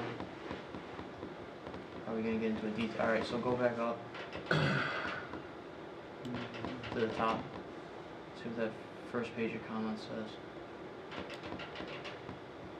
Okay, I'm struggling to find where we discussed that. That's something we can, do you mind if we take some time to look into that, Jim? No. Thank you. Okay. With that Anything being else? said, I don't have anything else on this development. Oh, here it is. Sarah said it on the site and landscape plan. Okay, we need to clarify what that means, so. Let us, Reconsider staggering setbacks? we'll clarify that. A or an A? We'll clarify that comment for the board and the applicant. Okay. Somebody want to Jim, move go the ahead, table, Jim. Jim? Martin? Move to table. Second. Oh, There tidings. Burton Bastion. Oh, I heard Bastion. Hetzke. Aye. Bastian. Aye. Burton. Aye. Knauer. Aye. Tidings. Aye. Okay, Penfield storage. Any issues? I really don't have any issues with this. We spent a lot of time, last time it was before us, about a year ago or less, on the facade of the Open elevations. multi-story building facing the Yep. apartments. We spent a lot of time on that, the window treatments, the lighting, everything else. We haven't given the same scrutiny to the one-story building that's going to be there. Maybe we need to bring them in with some finishes and talk to them about that type of lighting features and things, but otherwise, I don't see a problem with it. Site Okay. Building one? Building two. Did I Is that the same as the green? Yeah. Alright. I need I the, support their attempt to try and Renderings. reduce cost on the relocated building, because we did ask them to make a number of can you improvements there. zoom in? Can you zoom into that top right one? He did, yeah, it was. So you table it then? Well, So do you I want to just- send him a letter to bring in? He said he was going to bring in some samples of the Yeah, siding. I just want to point out that there's, a lot of the gray tones are the same that they're calling out, but we do have other elements that have changed. And when you guys looked at this last year, it was approved in April. You approved a plan that had more red colors in there. It was obviously branded differently as Penfield Storage versus Life Storage. So I just want to point out that this blue accent they're planning to carry on throughout all of the project for all like the bay doors, the trim pieces, for the additions they're doing onto the existing buildings. Just wanted to see if there was any concerns from the board from that change in color. All right, nothing here and there. I'm good with that, it's fine. We did just get the responses to comments. As you said, there wasn't anything alarming. We do as staff, can you pull up the site plan, please, Doug? Now, they did provide us turning templates. The fire marshal's currently working with the fire chief as to how they feel about this specific area of the site. Their turning templates don't indicate, well, they do indicate how a vehicle or fire apparatus would access that one-way lane from the left side of the screen or the back of the site, the back of building 2, and proceed to the left in front of it where it does have the radius to do it. However, if you were entering the site from Penfield Road, that radius is extremely tight for that turning movement, where you almost see the vehicle overhanging to the point of hitting its bollards. What's the width of that pavement back there? The No, 18 pull up feet, height. 22? 18. So they're only And showing. this is, that's how the tall three- is the building? That's the three-story structure. Okay. So we've Buildings, stated, buildings 30 feet in height, 30 feet in height are required to be surrounded by 26-foot wide fire access roads. and that's why, that was the fire marshal's first comment to that, is they have 26 on 3 sides, but not the 4th. So he's coordinating with the fire chief on his input on that. Fire marshal wasn't excited about. I don't know if they would want to put a fire apparatus that close to the building. That's why if we're there was a following up structure on it. fire. That's why we're following up But- on it, so that there's coordination there. Because obviously, if you do increase the width of the road, you do trigger an area variance for additional lot coverage. This already exceeded the lot coverage that was required, allowed by code. They got the area variance for it. Also, staff had suggested that they remove one of the units from building 1 to bring the building up, to create more of a width there. I think that's something pending the fire marshal and the fire chief's discussion that might affect that, but I wanted to bring that to the board's attention. It's an ongoing matter still for this. Well, they Because it could, gets they very could tight. widen, they could make it wider with those grass pavers or whatever and keep it green, but still support a truck. Correct. You just don't, you'll Along get the the, border. you'll never get the No, width, you you'll know. never get the width because of the property boundary. That's what the 22 is marking out there. Right. But again, if the original the turning radiuses we saw for a vehicle coming in from the site from Penfield Road, trying to make a right to go that way, even if it wasn't, I believe the first time it wasn't even a fire truck on there, it was tight. Thank you, Doug, for pulling that up. Oh, we got back out there, I don't know what we're looking at here. That's the turning motion. I'm not, it doesn't look like it's for a fire truck, I'm not sure. No, it is. Okay. As you can see, it kind of clips all the corners. So, staff suggestion was to remove one of the bays and shift that over one, On building number 1. on building 1, correct, to allow for that, a better turning motion there. So we are working that out, want to bring it to the board's attention. As soon as there's no concerns with that, it becomes a technical We'll matter. Leave that up to Jeff and the local fire chief.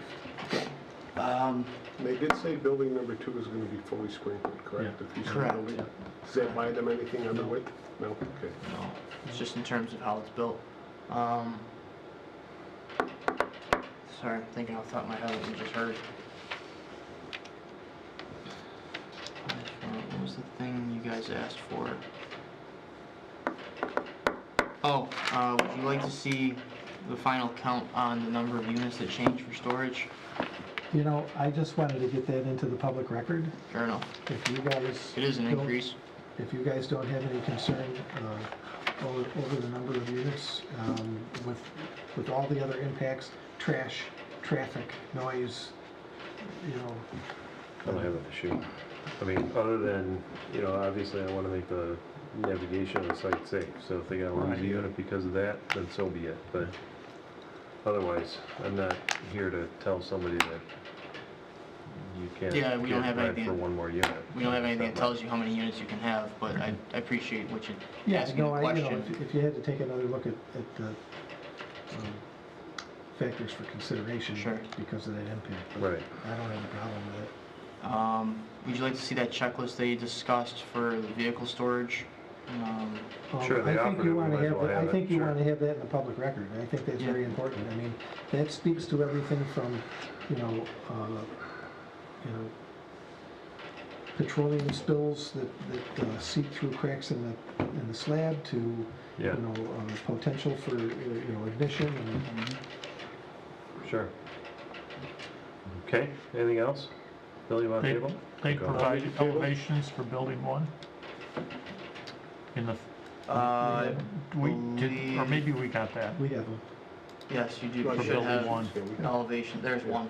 Okay, I'll go back and look at that. Okay. So it does, building 1 was originally proposed at 3 stories. It had the look of 2 from the front, but it functioned as 3.